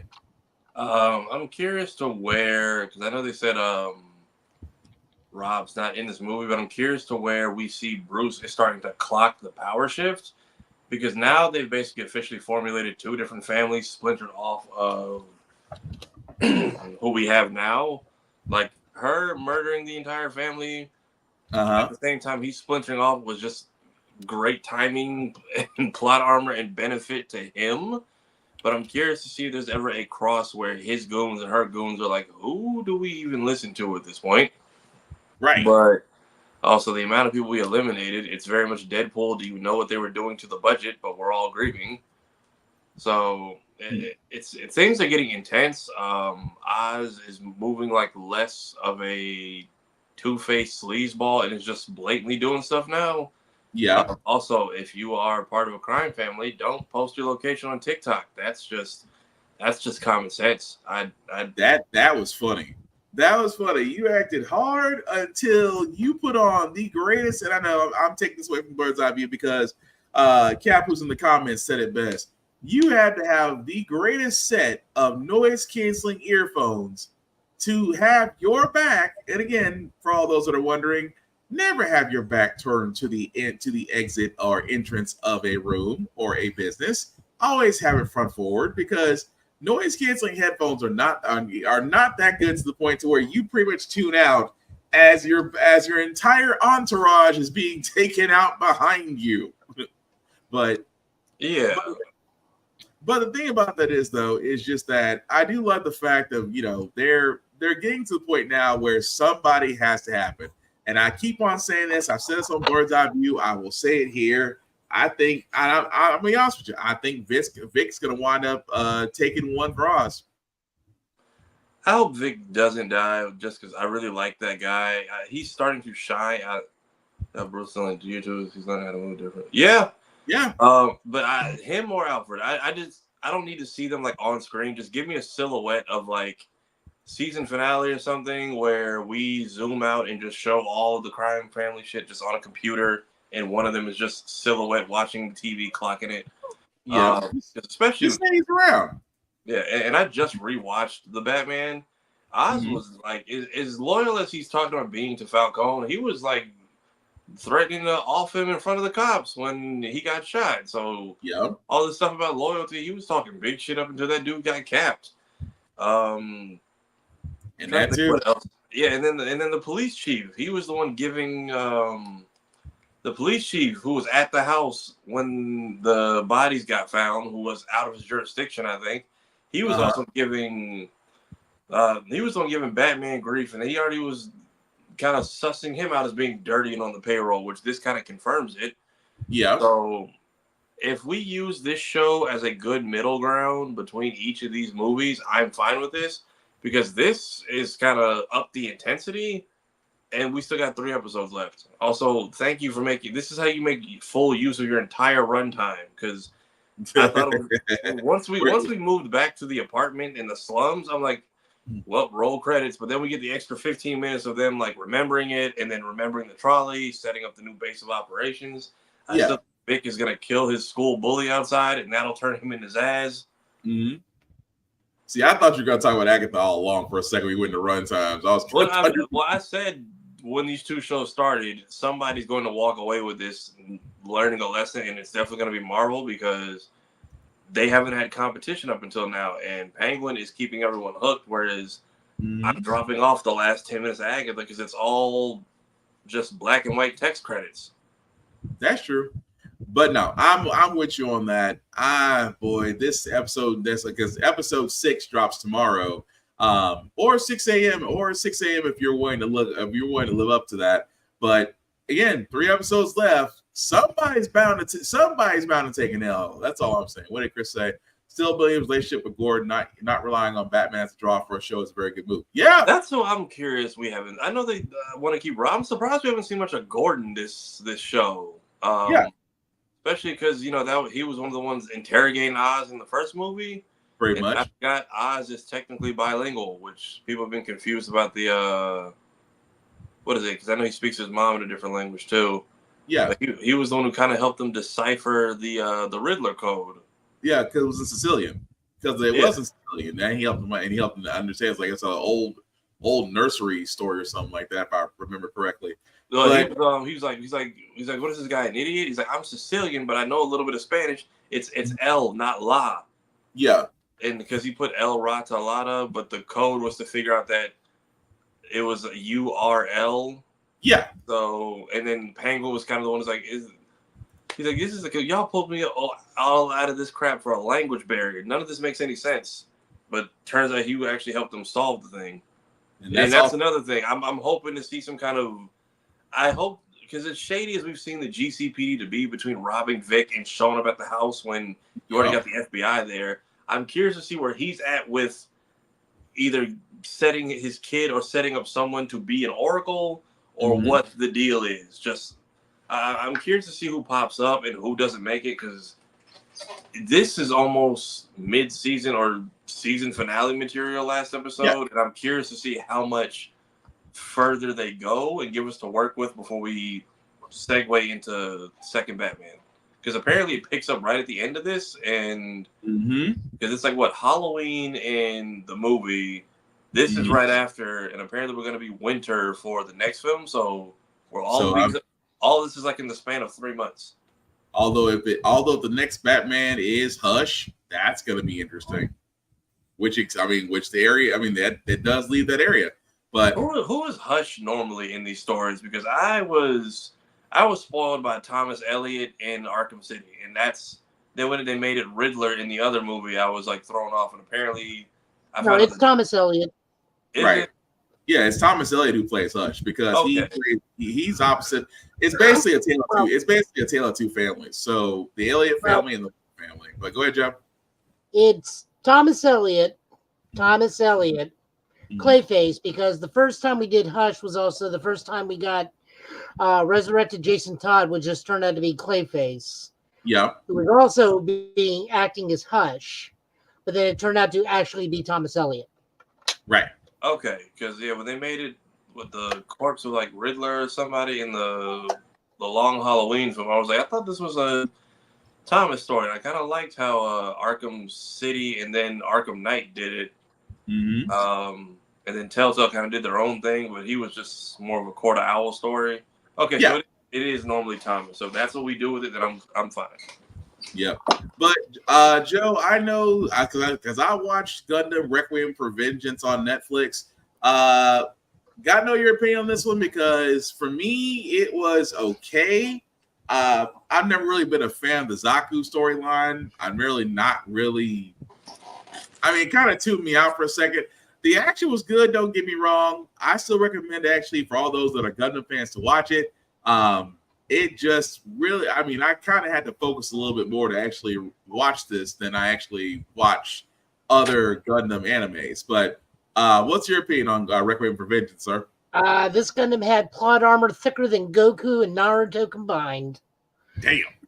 Now, I know for a fact I am a huge Gundam fan. I know a Gundam can shrug off standard Zaku machine gun fire. It cannot shrug off that many rockets hitting it.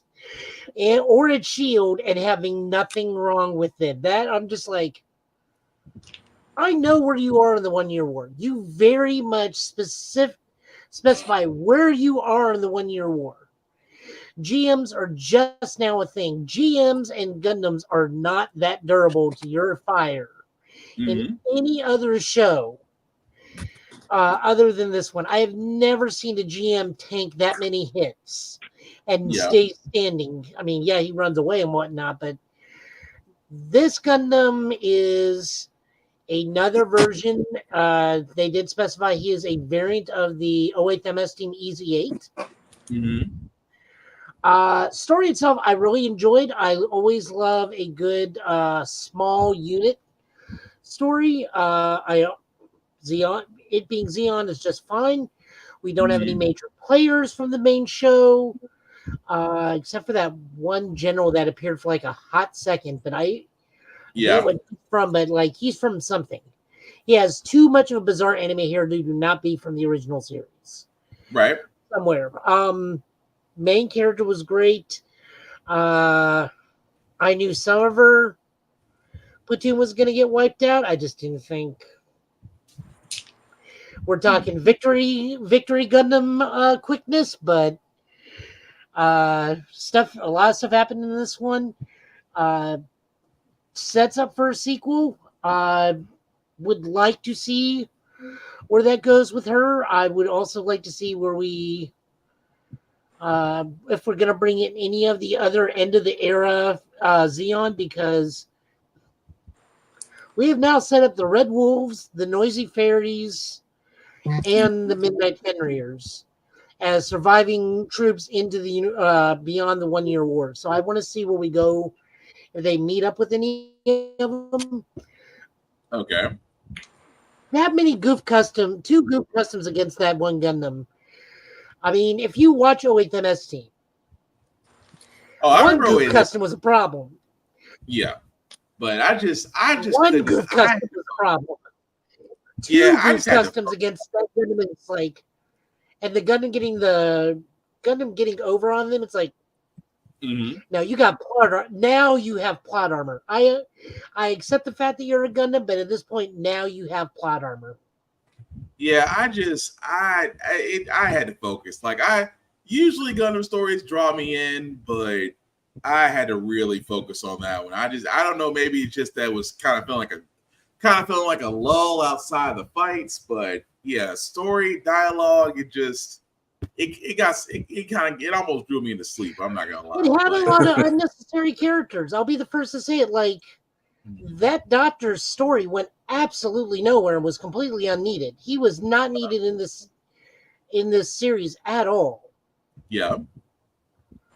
I mean, some of the other characters were fine, but like the only truly unnecessary character that they actually devoted time to was that United Earth doctor who's just like, I can save him. It's war. Like no one gives a crap who you can save. Right. If you're not saving my dudes, then what's the point of you? It's like, but I'm neutral. It's like no one can be neutral in this war. Either you are, like, you're with us or against her. Yeah, right.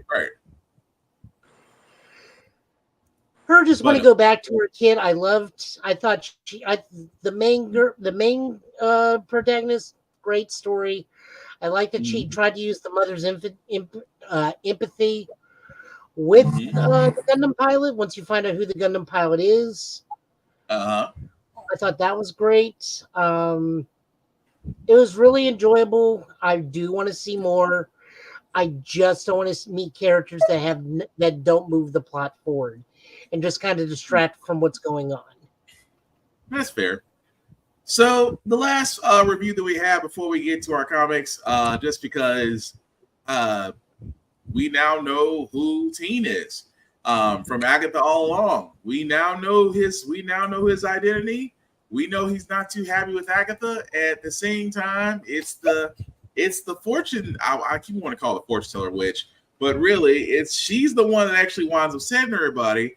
But at the same time, there is a discovery or a confirmation about who Rhea is. At the same time, the witches, I guess you could say troop or coven is ever getting smaller with the self-sacrifice. Although I don't think she took out the Salem 7. That kind of remains to be determined. No, they did. Oh, they are dead? Okay. I don't think They they did. got all of them because 2 of them can fly. Right. So that's why I was like, I thought it was more like an indentation or just her trial. But now we've got thinking now at this point, you have, and again, Rhea hasn't been seen since 2 episodes in now. So the fact that they are saying that she is possibly deaf, kind of says a lot. But thoughts on the most latest episode on this episode, fellas, and at this point, who's the next person to go? Because we're not too far off from Agatha because she's got 8 episodes and this was 5. So we're not too far off from her either. But thoughts on this episode? I liked it. Again, super short, but it was everything Lilia all at once. And the way they did a good job of telling the story out of order, but piecing it so that you're kind of following her the way she has been on this journey, this whole show, and technically her whole life. Yeah. Like the fact that she's basically the magic version of time slipping. Yeah. Loki. So she's basically mentally time slipping. She just can't control which version of herself at what time period she's sending information to. Like finding out that 2 of the blurt out she had were supposed to be the same sentence to try to prevent old girl from saving Agatha and getting herself killed. Seeing that, her teacher, without even skipping a beat, can tell when she is a little girl and when she is visiting from the future. Yeah. And still is schooling her like a kid. Like, you are limiting yourself. You've always been capable. Finding out that her original coven was wiped out by either the Black Plague or some kind of fever. The Black Plague. Also, I'm very curious as to what even is the road, because why are we like, why is this underground tunnel system built like a TV set, and why is the 7 just strolling through here like they just needing to get to set B? I'm not gonna lie. I keep on wanting to compare the Witch's Road to Snake Way from Dragon Ball. Like a little bit, but it's Snake Way with shortcuts apparently. I would say it's because it's still in Westview, and Westview still has like residual magic from Wanda's television stuff. Would be why it's designed like that. I like the episode. Currently, the Potion Witch is going to go next because Rio's revelation was pretty decent. I also applaud Marvel for revealing deaths so late in the game, especially after Thanos is gone, because now we don't have to worry about Simp Thanos every single time he pops up. Teen, I love the fact that he was Maleficent. That was fantastic. That was pretty cool. Yeah, that was great. I love that Agatha's like is Elabeth, and she's like, she's based off of me, and like Teen just goes like, "You're so full of shit." I like the confirmation that Agatha has seen Finding Nemo. True. Right. I mean, she's a witch. She's not a monster. True, but at the same time, I agree with you, Joe. I think Potion is gonna go next. I kind of feel that way because there's only so many spots left, and because at the end of the Witch's Road, it's like it's the same thing for Agatha because when she first went down the road with the coven, how many people actually made it to the end, and of course she puts up one herself. So now it's kind of like along the lines of, are we going to see a repeat of that? Or because we're 3 episodes away, 3 episodes away, which the last episode I think comes out next week. It's a 2-parter. Is it a 2-parter next week? Yeah, so they're trying to line it up with Halloween. I remember because when we went to the early premiere, thank you, King Lion, they had the schedule up on the movie thing. So double whammy this week. But I hope that she is not gone because, like, the High Priestess, great power, unwilling to wield it. And I'm like, I hope that is a setup. Like, I just needed to get back to the universe. Like these first couple shows, and they were just sprinkling Wong everywhere. I'm like, so we connected. Like we're getting magic level, scientific level, and like Earth or interdimensional level and like ground level stuff with, like Secret Invasion and then Cap 4 and Thunderbolts. Then you get stuff with like Loki and Deadpool. And oh my God! What's up? What? Sam was right. It is the big three: aliens, androids, sorts or wizards. Yeah. See that? If they don't make a reference to that later down the line, because that's basically what we're setting up. We've seen the scientific version of time slipping. This is now the magical version, and then just things that can impact each other. If they were to at some point from like a government standpoint, but we need someone with magic, and the High Priestess shows up, I wouldn't be mad at it. I don't want them to do in this show what they did to Yord and Jecki in Acolyte. Yeah. Well, I mean, they have a shield for magic, and that's one. Yeah. They do, but I just to add more people to the deck, especially now that we know that every witch here serves a purpose and a specialty. If it was to say like, hey, I'm not good with this, but I know someone or I can detect someone who is, cool. I'm also getting tired of the hard-headed Agatha. I'm too cool to let anyone in. It's like we know you don't like you. Like stop with the facade and trying to get us all killed. It got old 3 episodes ago, but now the ask me any question, not that question. I'm just like, it's like we know you're damaged. It's like we get it. You're damaged. We got it. Like we see the other thing I want to talk about was back to Rio. I applaud that they made her death. Because I thought the aspect of death in MCU was going to be Hela, because Hela never technically died on Asgard when Suter blew up. I thought she went back to her realm, and she's just going to be the aspect of death for MCU. But now that we actually have death, that opens a lot of different things around there, because like death is a major player in surprisingly quite a few books. Yeah, to quite a few heroes. So I'm curious if I don't need the Thanos relationship, but I would like her to reference like, because everybody wants her and Mephisto, but I feel like not even a full-on reveal, a cameo from them being like, I've been involved in none of this. Y'all have done enough kooky crap for the last 37 movies. I haven't had to be involved. We just watch this stuff from the couch with popcorn, like a cross-dimensional war with like I have 2 Thanoses that aren't supposed to be there because y'all wanted to go and do time travel. I didn't do any of this. Which I would like a reference to the relationship of like, I now have 2 of the same person down there fighting for my attention. I don't like either of them. No, I want the real death relationship. I want Death and Deadpool. That would be fun to watch. That could be why Thor is crying. He could be caressing Thor, and then Deadpool is seeing death behind him. But I did like the nod that Lily is the one who finds out, because seeing so many disasters, she technically would recognize Rio more than anyone. Also, I will say this much. The physical aspect they showed, it just kind of reminded me of Mileena from Mortal Kombat. Yeah. Yeah. That is that. I was gonna say I'm glad I'm not the only one. I'm glad I'm not the only one. I thought that came to my head when that came up.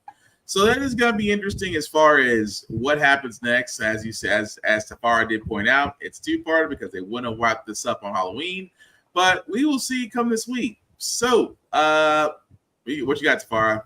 Oh, I was like, speaking of books, Gerald's Journal, interesting read. Yeah, nice. Also, send my damn code, Sega. What the hell is going on over there? Because I know you did talk. I know you said this week that Sonic Shadow Generations was having problems with the pre-order, the early orders. Yeah. So apparently, like I thought it was just me, but apparently it's like a thing on Play. One, stop ordering from limited run games. You were just playing yourself. I've learned my lesson twice already. Apparently they're sending out the pre-orders for that in bits and pieces. So like when you saw the stuff with the Dreamcast statue and the steel, that's getting sent out like a Waffle House order. When one part is ready, then you get it. You're not getting all of that together. The only thing you're guaranteed to get on release day was the code. Nobody got a code for the game, so if you bought limited run games, you're SOL. The code for the Sonic Adventure skin that comes with the game does not work. It does not register if you are on PlayStation. You cannot redeem it. You are also SOL. Wow. If you did the email sign up for the Sega newsletter or are already on it, the code to get I think it's the Sonic Jam. It's kind of an old 16-bit, not 16, old school polygon costume for young Sonic. The old 32-bit with the Sega. That's what it is. 32. The 32-bit costume. Those emails never got sent out. So we have like 3 sets of codes that nobody ever got. PlayStation, I think, is the biggest one afflicted right now. I've never seen a fumble of this scale. The game is great. I've heard nothing but good things. It sold 1 million copies day one. Twice. This is twice now Sonic has released next to a Titan and has like stood their ground, because the last game dropped same day as God of War Ragnarok and still did well, like damn near evenly numbers wise. I hear the shadow portions are being what's the terms? Being compared to Bowser's Fury. Okay. Which I also heard was good, because this is basically that version of that game for Sonic. It's just Sonic Generations plus some. Okay. So at the end of the day, that's why IGN give it a 9. The original one was an 8.5. You didn't really have much to go up from there except to just include this story. But the rollout for this overall year of Shadow and this leading in to build more hype for the movie and trying to throw Transformers a bone, which they finally are in the green, thank God. That movie, fire your marketing team. That's all I have. Yeah, and then even little tidbits like the reversible cover. So this is different than what's actually like on the outside. If you get the day one edition, I thought it was like a pre-order bonus they sent out, and I'm hoping it's the same for the Capcom collection, because I got it on Switch and PlayStation. But yeah, it just fits right. It's inside the game. So if you get the day one edition, Gerald's journal of the backstory of how he made Shadow is actually in here. It's a decent read, like a fun little lore piece. The game's good. It's just the damn digital part is just all screwy. Nice. Well, with that being said, guys, we are going to go ahead and move on to our comic pulls. But before we do that, we always do want to show love to Rick's Comic City. If you are in the Middle Tennessee location, definitely check out Rick's Comic City. Nashville's #1 place to go to for comics, for memorabilia, for anime, for mangas, for Funkos, for collections, for pretty much everything. Definitely check them out. You can also go to their website at rickscomiccity.com. You can let them know the guys at Get Fit sent you. Doesn't get you any discounts, but you see our TV, you see our mugs on their televisions. They show us love, so we want to show them love. So definitely check out Rick's Comic City if you are in the Middle Tennessee area. If you are not in the Middle Tennessee area, guys, please support your local comic book stores, support your local libraries.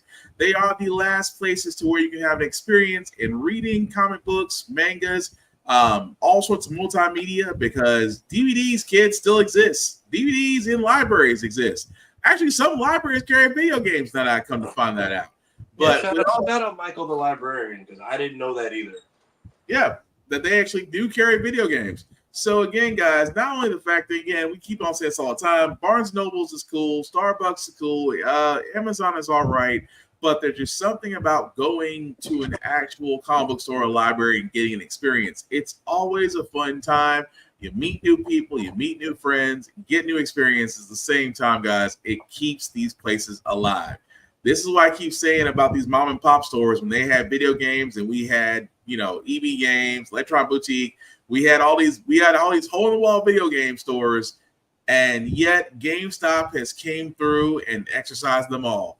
And I can't honestly blame GameStop. It's the fact of the matter, guys, that we stopped going to these places because, again, without us, these places don't survive. So support your local library. Last game I ever purchased from a Toys R Us was Sonic Adventure 2 for $20. Damn. Yeah. Again, they will usually have movies if you can't find them either. See, again, support these places before they're gone. But with that being said, Joe, I know you got the comic book pulls. Are you still need a few minutes, or are you good? No, we need to talk about Dragon Ball Daima. Oh crap! Thank Oh, you for right. reminding. Episode 3 was. Yeah, go ahead, Joe. Thank you for reminding me. We get more demon lore. We go to the demon world. We get new lore. Actually, a lot of fun lore. I'm actually now led to believe because of that Deborah statue that Deborah was actually a pretty benevolent leader and only made evil because of poverty. Because he just like got this giant statue of him chilling, doing the peace sign on the third level of the demon world. I bet he was actually a pretty okay dude. Well, remember, I don't know if it was filler or not, but there is like a scene of him in heaven with the rest of when everybody gets killed and sent to at the lookout, and he's like up So there they picking actually flowers. did say that if he went to hell, he would have enjoyed it too much. So his punishment was being sent to heaven. I'm curious because they say you still have to repent to go to either side. Because Frieza was just stuck in limbo, but he was up there with he was in heaven with he wasn't even in the tournament with Krillin and Tien and those guys. He was down there with like Videl and Chi-Chi making picking flowers. flowers, yeah, and having a grand old time. But yeah, Well, I think it further proves that like he wasn't necessarily a bad guy. He was just a long-time corrupted Majin. We also learned that the Supreme Kai the Kais themselves may have come from the demon realm, which helps explain Zamasu so much more. Honestly, yeah, if that's where you're picking the crop from, then yes. Also, I got very A New Hope Cantina vibes from the diner scene. Oh yeah, I love that. It very much was I don't like you. He doesn't like you either. And then the fight ensues. Also, Goku's just like, hey, that's great. I want to eat my hamburger. that we don't know what it's made of. Yeah, that's one. I like that. It's like, what's it made of? Stuff. He's eating the charcoal black Burger King burger. No, really, the bun was like charcoal black. I'm sorry, guys. I'm gonna have to go back and go watch the episode because what? Yeah, It had legitimately good fights with Kid Goku. Oh, wow. My mind is still back there as far as what did he say? What did he say about eating? But anyway, the other thing I think I did not realize is this version of Goku, despite him being like still whatever age his mind is, this body is younger than the body he had in Dragon Ball. is it really? So Kid Goku starts at 14. Okay. Because he goes through a year of training, 14 with the Tenkaichi Budokai, 15 is Krillin, and then 16 is Piccolo. Interesting. But everyone's technically a first grader, so they're all like 8 and 9. So he is technically younger than when he was in Dragon Ball. Okay, so yeah, that makes sense because when they told him to stop calling it a damn guppy or whatever he kept saying, I'm like, why do you keep? I'm like, did your mind age back with your body, or are you just being Goku? Goku is just being Goku because all he knows is like fish is a fish is a fish. Can I eat it? No. Also, Supreme Kai magic, I forgot, can transform body parts because the pointy ears thing. Mm-hmm. Which is weird. I'm sure that's a reference to something at this point. I'm curious if that keeps. What I'm hoping is that's not the plot device that keeps the entire cast out of the show for the next 20 episodes. Yeah. Oh no, it is Dragon Ball. My favorite joke, I think, is like, oh no, they have bow and arrows, and then you just like, they fall so slowly. Oh yeah, the air is thicker in the demon realm, and there's gas, kinds of crazy stuff that affects people's movement. It affects everything. So like they're throwing spears and shooting arrows, and they're just like, that's different. Like even Yajirobe can get out of this unharmed. Yeah, I'm definitely have to go back and go watch that episode. This was very, very fun. I think I'm really am going to enjoy this. It's just the first episode. I did not need the full run back on Majin Buu. I know what happened.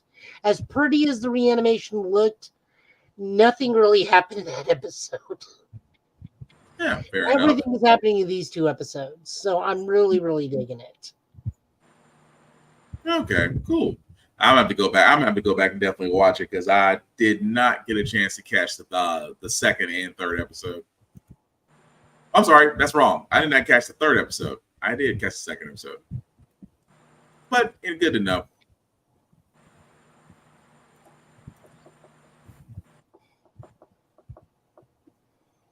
All right, pay attention, LeBron James. All right, Kermit. Absolute Wonder Woman number 1.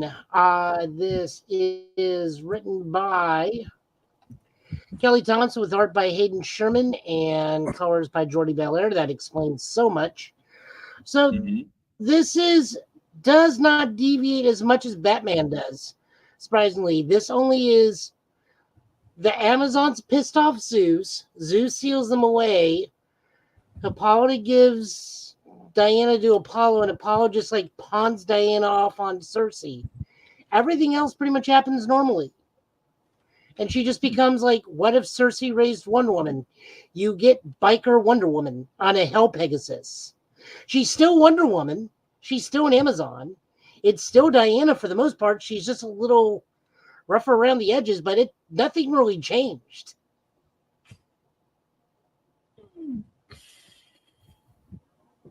Oh, she can use magic easier. So is this the last of the Ultimates? It's just her, Batman, and Superman, right? Yep. But no, there's a Flash. There's a Flash coming. Okay. So are we getting just an entire Ultimate Justice League then? Yeah, pretty much. Yeah. Now, All In is the new line because it was something else, and then All In is what happens after Absolute Power. But Absolute is the world Booster Gold is in now is run by these version Darkseid corrupted variants. Pretty much. There's another way I can say this about Wonder Woman. I thought Tom King was hit or miss, but yeesh. This is probably gonna be an issue because I'm like, okay, you're basically just saying that she was raised in hell. Okay. I was like, okay, it's first issue. First issues are not always knocks out the park. Let's wait for issue number 2. I still feel you're more willing to move forward with this than you are with Batman.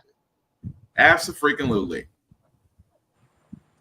Absolute Batman can go right in that same file with Amazing Spider-Man.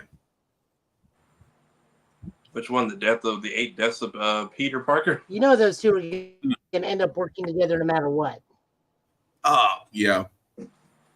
No, we actually will probably be looking at Amazing Spider-Man here shortly because we'll be going back to Amazing Spider-Man soon because the old team is finally out. Speaking of old teams out, Tom King has moved on from Nightwing. So this is Nightwing number 119, written by Dan Waters, art by Dexter Soy, colors by Veronica Gandini. As we can see here, we are a bit more of a old school take on Nightwing again. He is dealing with more costume supervillains than he is normally. He is more Nightwing than he is Dick Grayson. He's still in a good place with Babs, which is great. I don't think that needs to go anywhere. Still has the dog, still has the sister, all good things. Take what works with the last book, but toss out the stuff that doesn't work with your story, but keep the stuff that worked. And Dan Waters is doing that with this Nightwing. So I am going to move forward on my subscription to Nightwing. I thought this was enjoyable. I thought this was a good. Oh, don't get me wrong. I did like this because the whole premise of protecting the criminals at the same time. You have the guy who might as well look more like a puppet master, and I'm intrigued by how he's trying to go with that story. But yeah, I would definitely keep up with this one. It's a good issue. Yep. Flash number 180 or 814. God, dyslexia just took over on that one. Also all in 14. This is written by Simon Spurrier, art by Vasco Jorv, and colors by Matt Herms. As you can see here. Wally has gone on family vacation to Securitas, the world of the Overlord, which is also kind of like the what is it called in Marvel? Savage World? Savage Lands. Yeah, this is like DC Savage Lands. Meanwhile, Barry is officially retiring, and Wally gets a new suit, which I really like the design of. But something's amiss because Irie gets a hold of her dad's badge and finds out Wally's also in the satellite. So who's with her family right now? We don't know. There's the mystery. Or is Wally with his family and a doppelganger's in the satellite? We don't know yet. The only thing I didn't like about this, I was like, if you're gonna do a Flash story, can we do it without it being campy, and can we do it without the family? And this first, I'm not gonna lie, and to not sound campy, but this first issue is campy. I still want to give it a second. I still want to give it another chance to see what. I still want to give it another chance to see what happens in the next issue. But this one did not inspire a lot. Well, I mean, yeah, they can't, but it's just, it feels like, how can I put this ever so nicely? It feels like every time there's an issue, the family is involved. Whereas you don't really need Wally's thing. But that's always been the thing that it gets lulled. Now, don't get me wrong, I do like how the new suit looks. Don't get me wrong. Love that design. But this first issue didn't really inspire a lot. That's all I'm saying. Still want to give it Wally's 30-year run. Pun aside, Wally's 30-year run was all about establishing the Flash family. Jay Garrick, Bart, agreed. Jesse, everybody. Now that Wally has his own kids, they're not intrinsically tied to the other speedsters, meaning they can tell different stories. So Wally's always been about family. It's like Barry's always been sad about mom until he gets too sad about mom and screws up the whole universe. Which, unlike him, he fixes his problems. So Wally being about family has always been one of the best things about the Flash to me. Point taken, but like I said, I'll still give it to the next issue. This first issue just didn't really grab me. Also, we should also be thankful that they reigned inside Spurrier. We don't have god awful confusing cosmic horror going on that we don't understand what's going on for 5 issues. We immediately understand what the problem is right now. Fair enough. I mean, we do understand the problem is. It's just, again, for me, I'm just nitpicking about the story. I just want to see it hopefully be better on the next one. Superman 19, or also Legacy issue 862. This is written by Joshua Williamson with art and cover up by Dan Moore. Dan Moore, of course, doing God's work like Daniel Sampere. All the artists named Dan in DC do God's work in terms of illustration. Colors by Alejandro Sanchez. Doomsday breaks out of hell. Both Clark and Lois, who now have superpowers as due to the fallout of absolute power, has some Kryptonian superpowers. I just don't know who, and I don't know if they said who or not. Goes to fight Doomsday. Lois is kind of shook because she remembers what happened the last time her husband took Doomsday on. And Time Trapper comes in. And he's a different Time Trapper. And his reveal is actually quite shocking. Mm-hmm. That's the part where I was like, okay, that's a nice twist. Oh, that is just Doomsday has punched out of literally punched his way out of hell. Right. And also that kind of confused me. So he punched his way out of hell and traveled to Metropolis, or are we literally saying Metropolis is the Hellmouth? And Doomsday just popped right up the ground. Yes.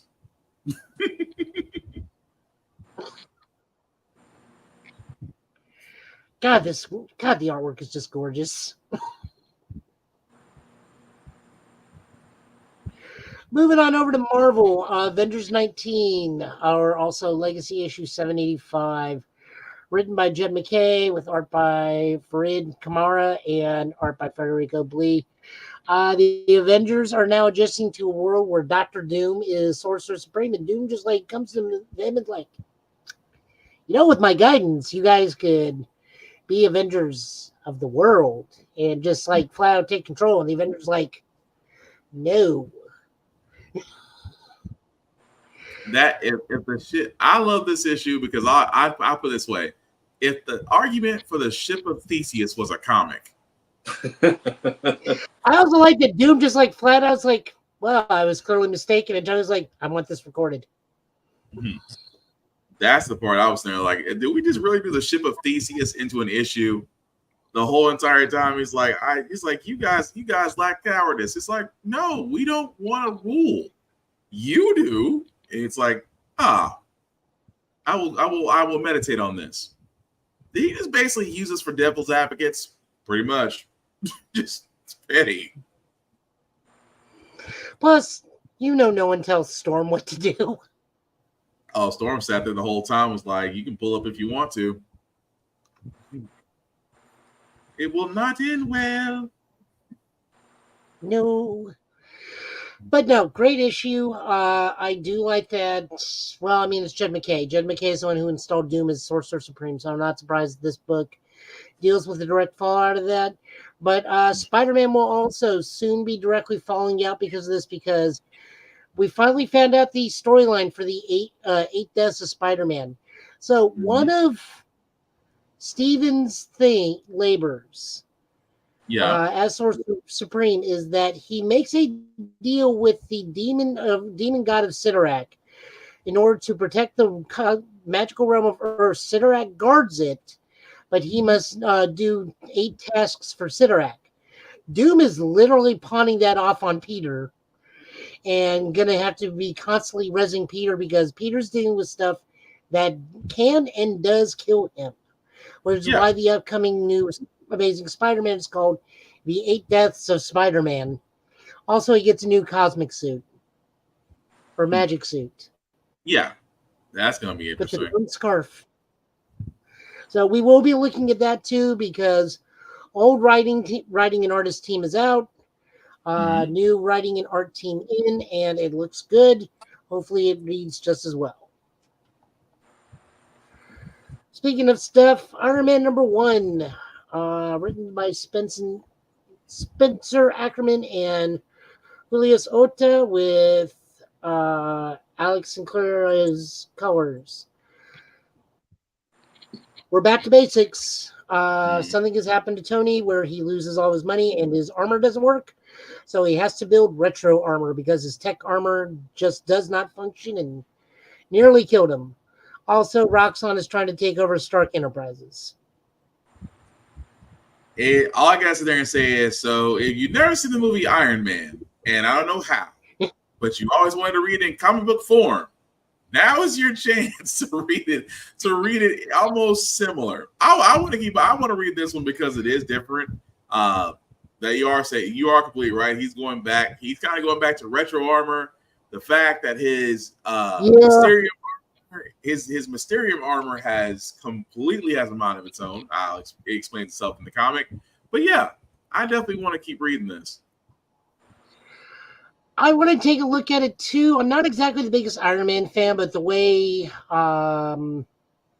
the last run of Iron Man dealing with Emma Frost always makes me want to read it because, of course, I'm biased with Emma Frost. But it made Tony a bit more enjoyable, and I wanted to see what the fallout was. And this was a decent follow-up. Yeah. Popping on over to Scarlet Witch, written by Steve Orlando, whoever that is. Yeah. Art by Lorenzo Tomeda and colors by Frank William. This is kind of a one-shot for Scarlet Witch, where she goes and helps Daredevil take care of a necromancer / zombie making ghost bricklayer of the New York subway system. Yeah. This was just a really good Halloween issue. I'll just say exactly what it is. This was a really, really fun Halloween issue. And yet, and we keep on forgetting that Matt Murdock is a priest. This man pulled an exorcism by levels of that have kind of been a while. It's like, oh yeah, I forgot he did get born again as a priest. That makes sense. And apparently knows Romanian burials. Creeds. Yeah, pretty That much. was a nice, fun thing. I even like that Daredevil even asked her if she's looking around that head a la God of War Ragnarok. It's like, are you sure we haven't dated? Just like carry the deceased man's head, make it light up, and try to keep it those things. We haven't dated. Are you sure? Right.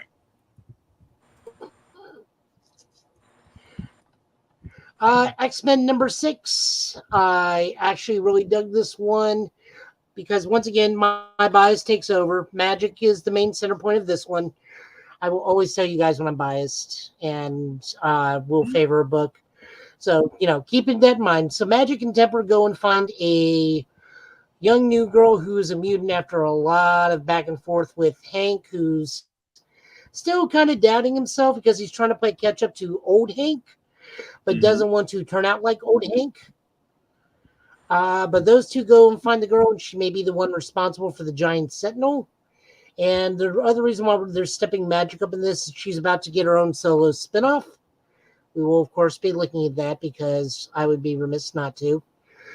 But I enjoy this one because it lends in the backstory to the town, and more Magic stuff is always fun.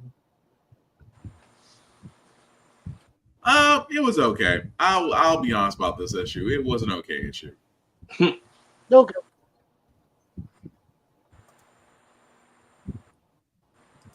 And written by Jed McKay.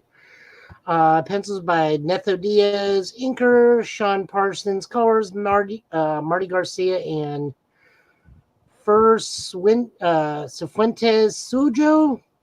Gotta hope I got your name right.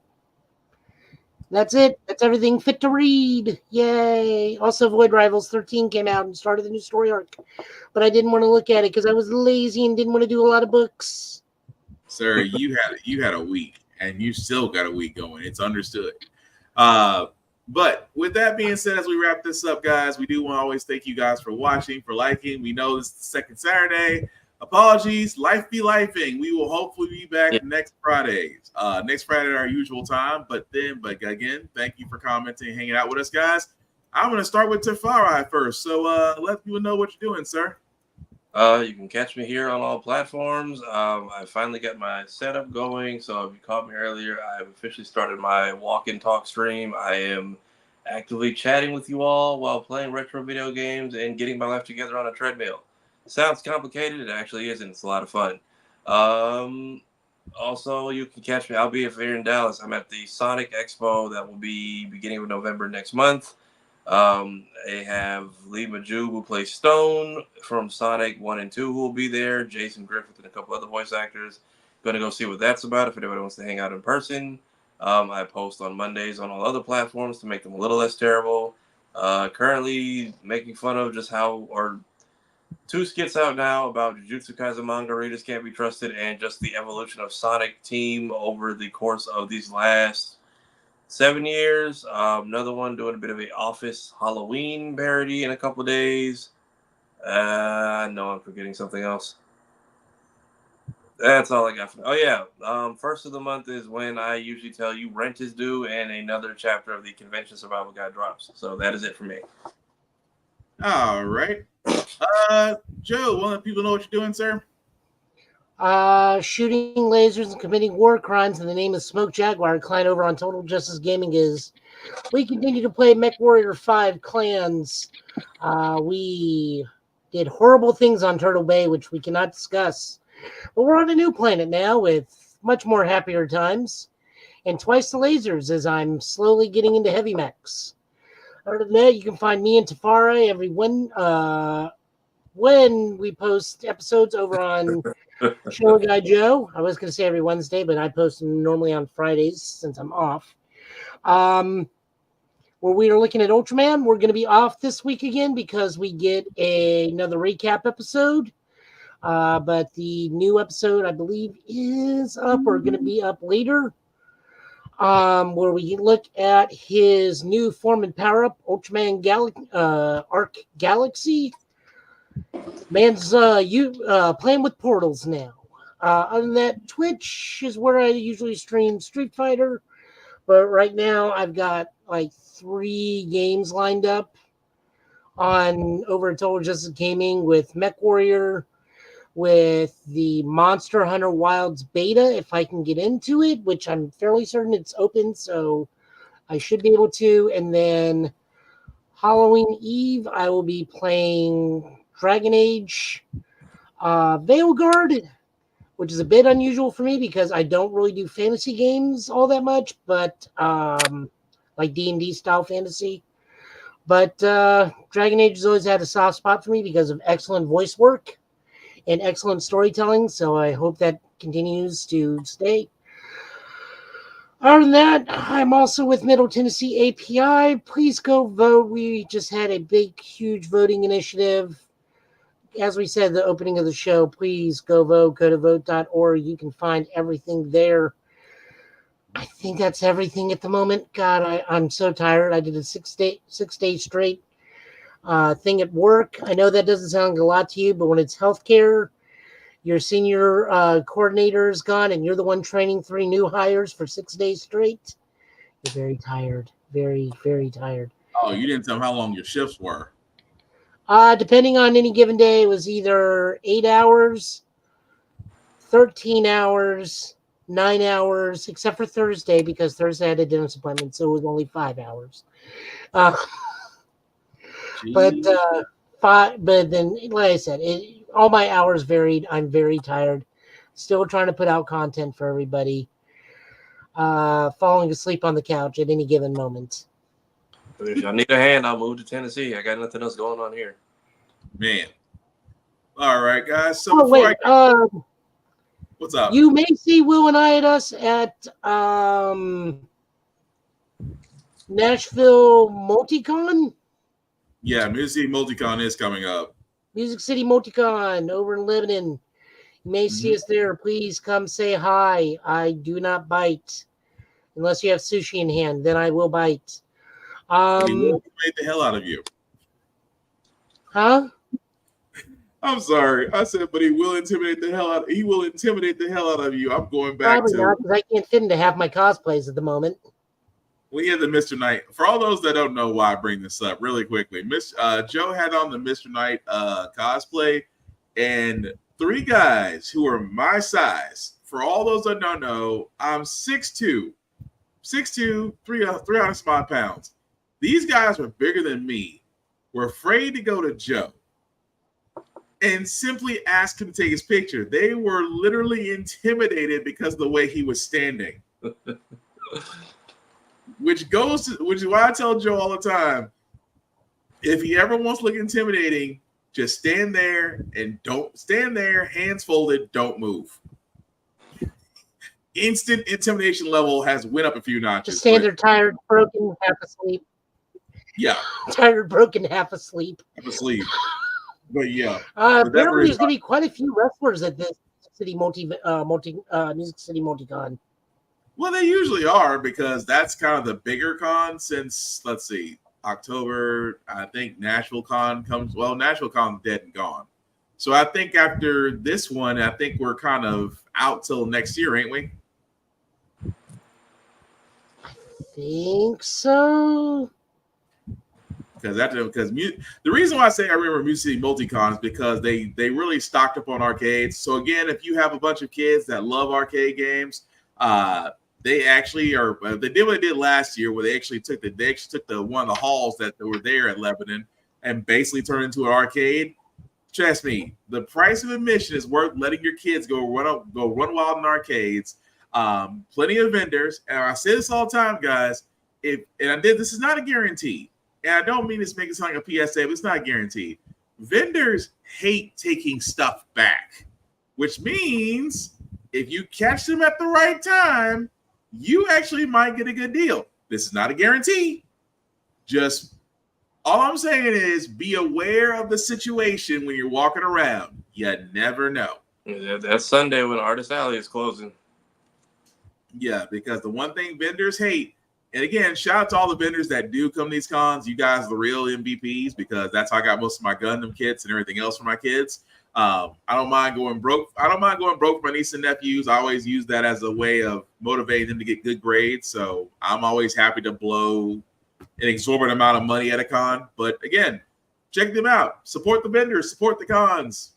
Again, fun times. One other thing I got going on, one last thing. Go for it. This is a Middle Tennessee API thing. We are partnering with the Frist Art Center. We're going to be doing a secret project, possibly dealing with some video game stuff for their upcoming Myth to Manga Japanese art exhibit. Mm-hmm. So we may be having a fighting game tournament, which I'm helping coordinate. Maybe Street Fighter with the side of Samurai Showdown. We've yet to figure out the logistics, but I will be helping out at that as well. Sweet. Well, I guess it's my turn. So before I do get to myself, guys, I always want to shout out BlurStation.com. I keep telling you guys we need a place that is for us, by us, to where our content drives currency into our pockets. Tubi is great, but Tubi is owned by a guy who also owns Fox. And Tubi is now worth over $1 million plus because of our viewership. We can do the same for ourselves, and Blur Station is definitely the place to do it. Definitely check out BlurStation.com. If you do like what you see, hit the Join Now button. And at the Join Now button, select the Blur's Eye View Affinity membership. You can select myself, Black Spartan, or Tafari TV, or anybody there. We would certainly appreciate it. $10.99 a month to basically stream Blur Station. $10.99 a month. After 36 months, you will have the ability to own a piece of Blur Station. And it doesn't get any simpler than that. Also, at the same time, guys, please check out Always Press Record, or APR TV. Why? Because our shows on there, and other shows that you may enjoy also show there. Again, another avenue for our content to go into our pockets, because again, it should be us that owns our content. It should be us that we're be able to be the money makers.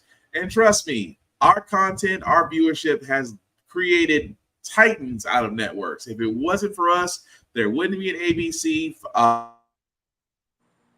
You name it, it's only happened because of us. So definitely check out APR TV, whether it's on your smart device or the Roku app, which means that you can watch us from the comfort of your own home. We would certainly appreciate that. Now, as for myself, guys, you can find me, Black_Spartan615 on the interwebs. Pretty much, podcasts can be found where podcasts are seen or heard. You definitely find the Get Bit podcast on Spotify, Google Podcasts, if that's still a thing, or Google Play, Apple Podcasts, or just also Spreaker as well. I keep forgetting about that one, even though we upload that. The link at the bottom will make that a little bit bigger for you guys to see. If you copy and paste that link in your browser, it'll take you to our YouTube and Facebook pages for these podcasts. Like, share, subscribe. As the good Reverend Navy would say, a like and share and follow means everything and costs nothing. So again, we simply cannot do this without your support. That also being said, guys, the con season is still going on strong. As Tafari TV did say, he has now 4 videos, but I like to repeat 3 rules that are simply put will help you in a con. Number 1, respect the cosplayer at all times. Cosplay is not consent. Please treat people like human beings, which means be nice, be kind. You don't treat them like pieces of meat. You don't gawk at them. You simply treat them with respect. It's not that effing hard. Also, cosplay is for everybody, regardless of your height, weight, race, preference. The only rule that we have for cosplaying outside of not harming anybody or just simply, being indecent, no blackface. Don't do blackface. You won't get your ass kicked at a con. Simple as that. Rule number 2, I know people are bringing hygiene products to cons. As helpful as it is, guys, we should not be able to do that. Please wear clean clothes. Please actually have a good bath or shower before you come to these cons. If you haven't noticed, COVID cases are up. Flu cases are up. Why? Because we're getting to that season. Good hygiene prevents less cases. So again, please wash your ass, brush your teeth, hit the scope a little bit before you come to these cons. We'll be forever grateful. And the third rules that I have for myself, as I have for everybody else, guys, in a world that is cruel and unkind, be nice, be kind, share your fandoms. Don't be a dick, and we'll all be cool.